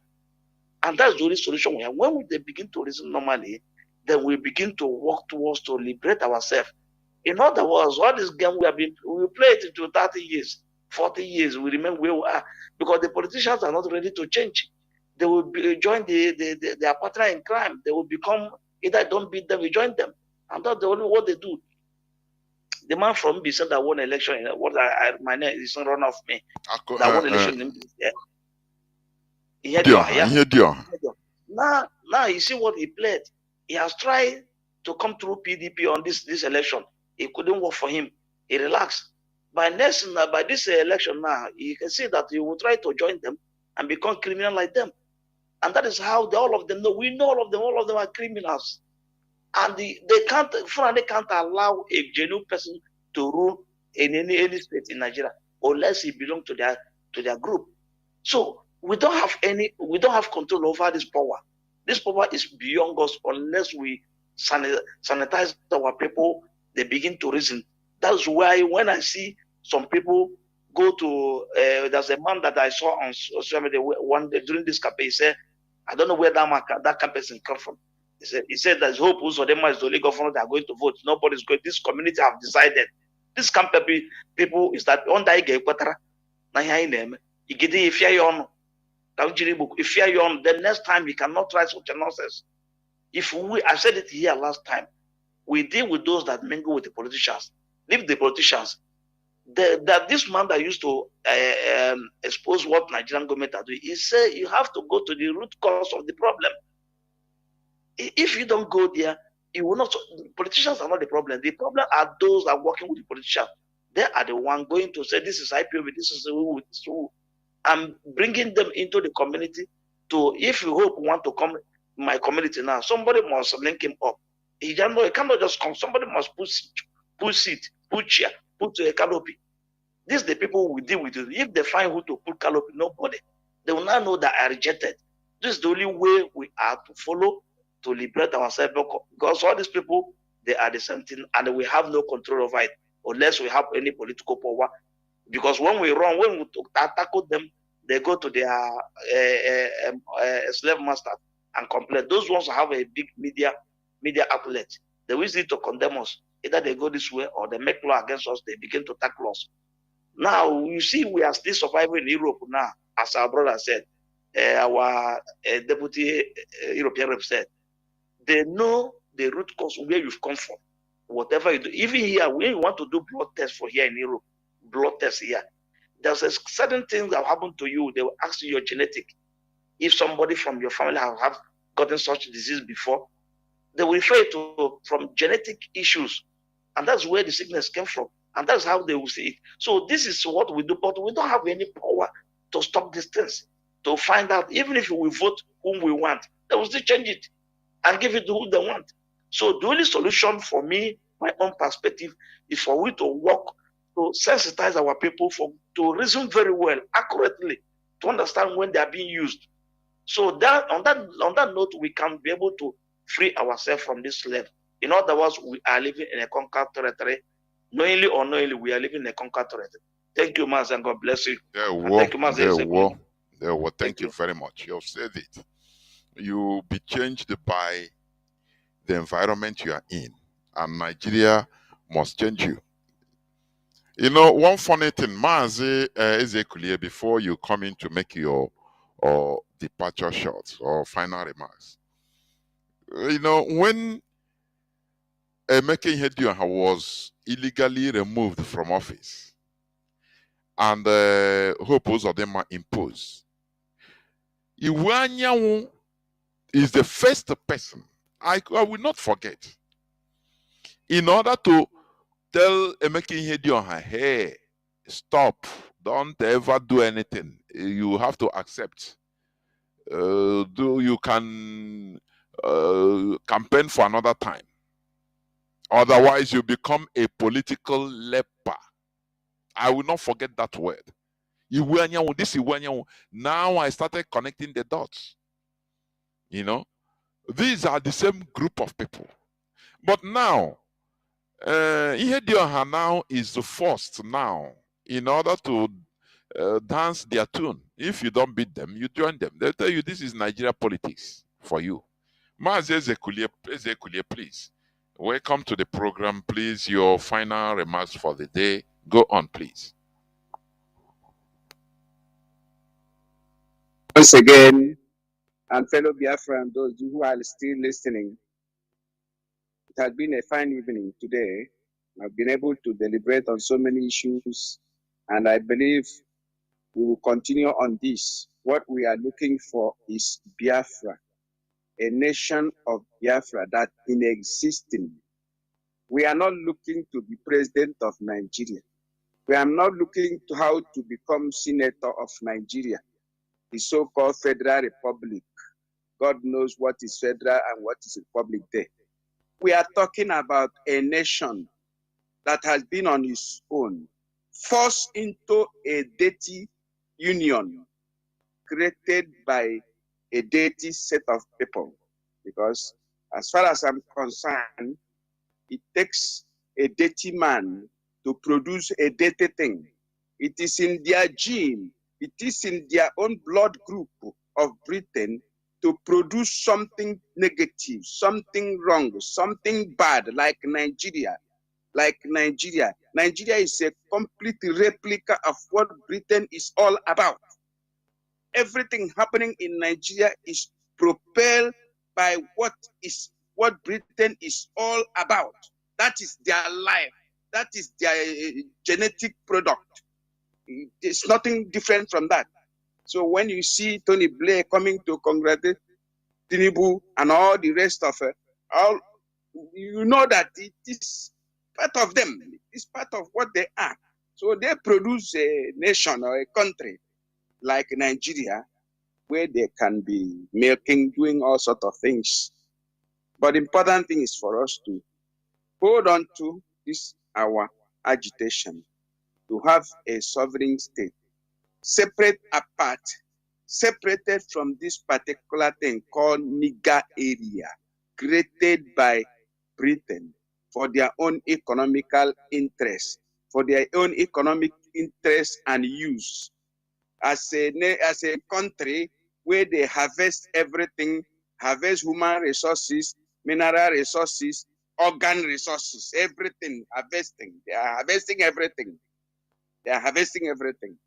They leave nothing for us because our politicians are docile, criminals in their nature.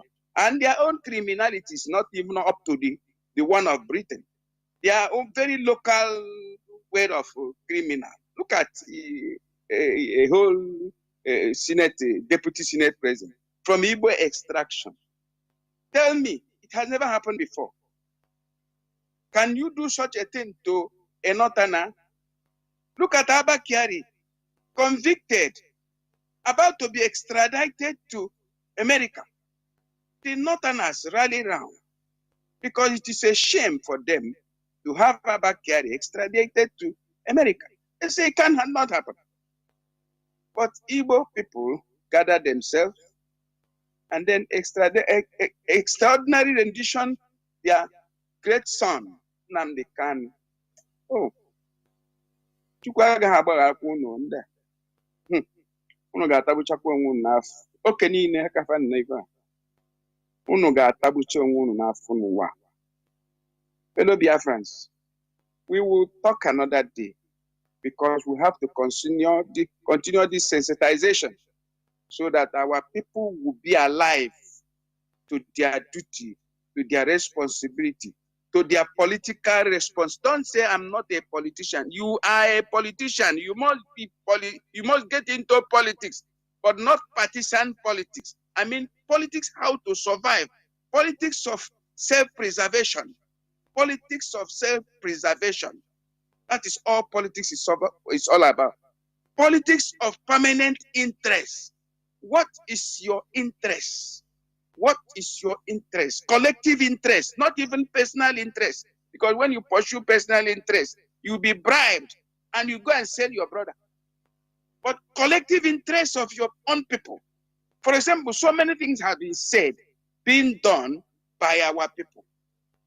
For example, when we mention Archbishop Arinze and the role he played in the Ojukwu, that thing alone should have aggravated our anger against him. Even if he has died by now, we go and exhume his body, burn him, burn his body. Because why must he do such a thing? Just because he wants to become a cardinal. And he has become a cardinal, wanted to be a pope. You know why the present pope did not greet him? Because he knows he's a traitor to his own people.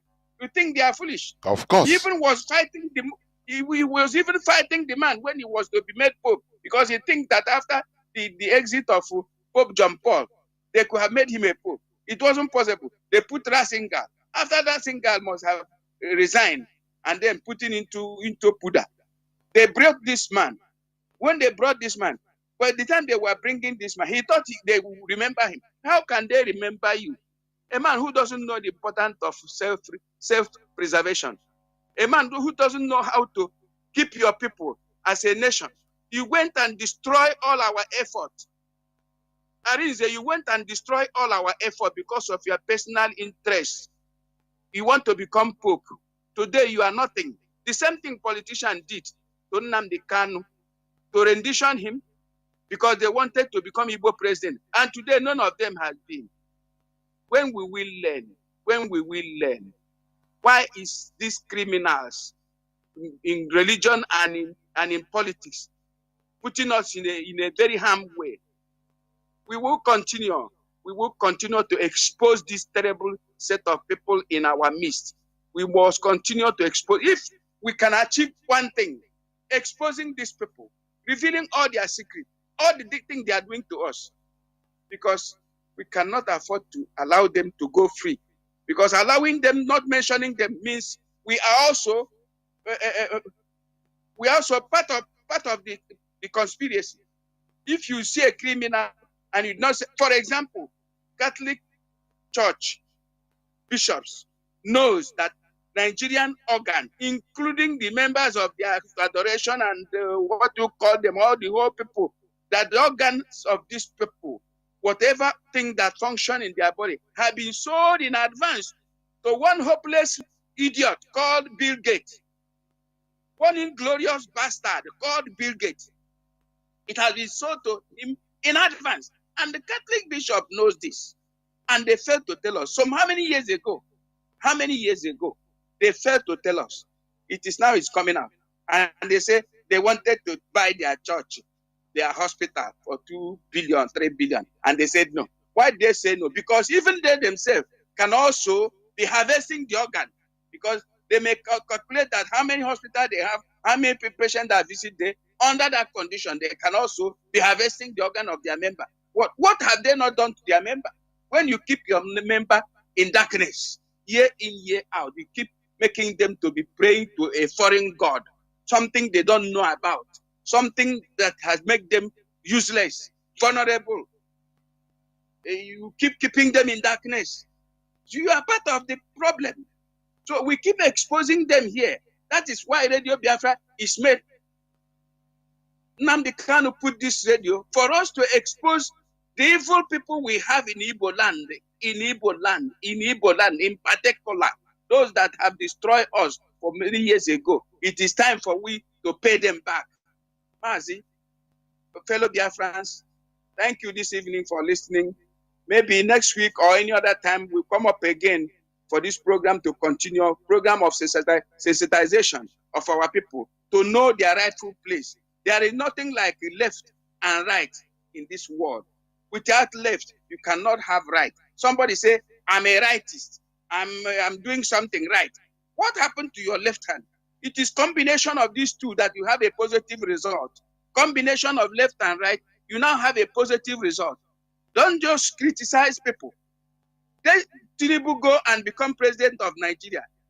And let us, those who want to go into politics, go and support that man. He is a great man as far as I'm concerned. As far as I'm concerned, that man has fought. Look at, what do you call him? Rocha Sokorocha. He was boasting. I was the one that, who are you? He was the one that met Tinubu, Tinubu Buhari president. You were just knowing that something is happening and you put yourself in there, including Obonneon.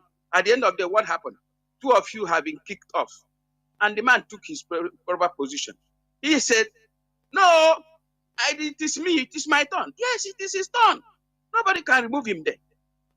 So, fellow Biafran, let us be honest to ourselves and be able to go into this self-determination. We have come a long way. We have paid the highest price. Oh, we don't need to pay any other price. We have paid the price of 6 million Biafran dead, lost all our property, abandoned property issue, and every other thing.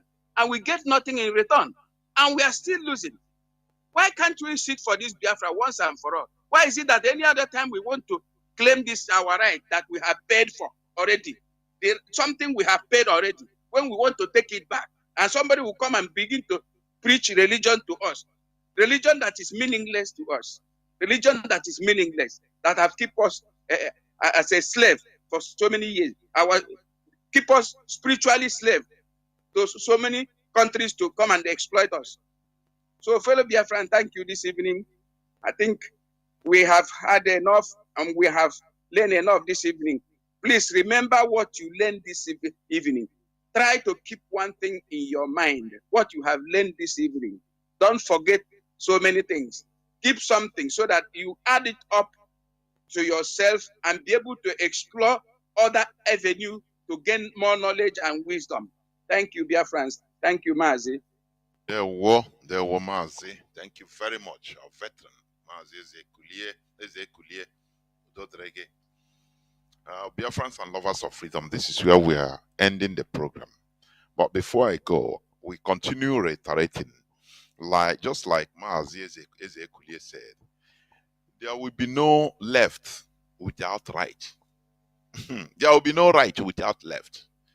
The presence of left make you to start describing, oh, right. No, positive and negative. We should understand how the world works. How the world works. That is it. When you betray your own people, the people that the foreigners that engage you to do this, they will hate you. They will hate you. You don't know.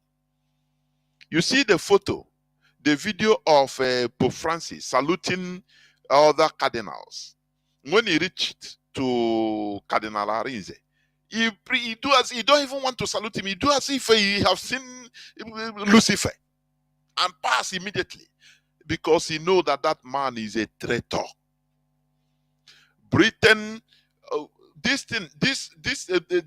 I know, I am quite sure that Britain deceived him by telling him, don't worry, we are going to facilitate you. You're a Catholic father, no?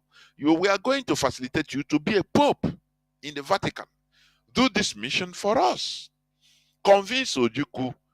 Use your power as a reverend father. Talk to him in a language in a Christian language that he will understand, so that he will abandon and go. Don't give him any gap to have meeting with his generals. Just tell him to worry him, let him run and go. We have prepared everything. If you're able to do this, I'm telling you, in the next less than 50 years, you are going to be the Pope of the whole world. Don't you see Pope? Do you know the reason? Britain knows the Igbos. They know that they can always find the real willing tools, traitors, hardcore traitors, because they have used Azikiwe. And they know. They use Azikiwe and they are watching. So why not use another Igbo traitor to go and deceive, so that to make millions of lives lost during Biafran war become nonsense, nothing. Nothing, nonsense, nothing. To become in vain. You know, I've been asking this question, even to veterans. Why the war ended like that, so abruptly? That is the question people have been asking. And we have the answer. Mazi, you provided the answer because of religious sentiments. That is why we need to do away with it. You see, this religion, do away with it. I'm telling you. We have to do away with it. Had it been, imagine that our dear General Ojukwu, he was not sympathetic to this religion. That is a hardcore, we don't even care about who is Reverend Father to come and talk to him. If he come and talk to him, he say, okay, no problem. I will do. Going. I will. If he immediately move out, he will call his general, say, because he don't have sympathy. He's not sentimental, but because of sentiments, he say, okay, no,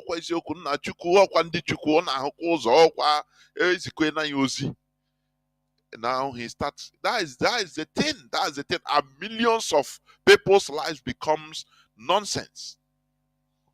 We have, we need to learn from our past mistakes. And that is it. Without learning from the past mistakes, we cannot never get it right. That is what we are saying. So when you see that we are doing all these things, talking in this way, religion has eaten deep into our people's mind, that they render us impotent, powerless. You understand me? The Yorubas, at least they conserve their own. They went into things with some akonuche, no matter what. But in Igbo, I buy this thing without akonuche. We swallowed everything hook, line, and sinker. It shouldn't be like that. We should continue fighting to remove the chaff from the mountain. Our land has been invaded. They are in the process of conquering our land. I never believed that we are we have been conquered. No, they are in the process of conquest. Serious one. But Chukwu Ezitemazi Nnamdi Kanu, in order to reverse, it's not easy. That is why it's very hard. Because the Fulani Britain has set a structure in our land. Through their stooges, their agents, they now glorify the sabotage in our land. Sabotaging became a very lucrative business. It's what Nigeria has turned us into. But here we are trying to reverse it. It's not going to be palatable. Thank you for listening. Biafra is our religion. On 27th of this month, that is in the next 3 days, on Saturday, by the grace of Chukwu Okike Abiyama, I will be here with Mazi Chinasanworo, a member of the Directorate of States. Therefore, we must continue this fight. We are in a place of no return, no going back, because we have no back to go. We must continue doing what we are doing and be at alert. They have everything is against us. It's only us that will deliver ourselves. And that is what we are doing. We have to start through this mentality, mental, deliverance, mental emancipation. That is it. We should not be deceived. And we are happy that the wind of change is blowing in the mindset of our people. That is a revolution. And let it continue. Let common sense rule. Common sense. Reasoning. Put everything. Stop believing any nonsense they put. We are in a world of human beings that, we human beings should be in control. We are human beings that should be in control, not superstition. Don't worry. After 30th May, as I said, our religious exposition we continue every Saturday. Because we'll be revealing things, historical facts that you never think about, things that they don't want you to know. They keep us in abject stupidity and foolishness with a belief system, things that the people concocted, and it became our mantra every day. We are human beings. And yet we are not a follow proselytes in this world. You understand? This world is for every one of us. That is why it's the survival of the fittest. We need to remove ourselves from this idiocy brought to us. Thank you for listening. From me, Mazi Chinedu, together with Mazi Eze Kulie, it is simply good evening.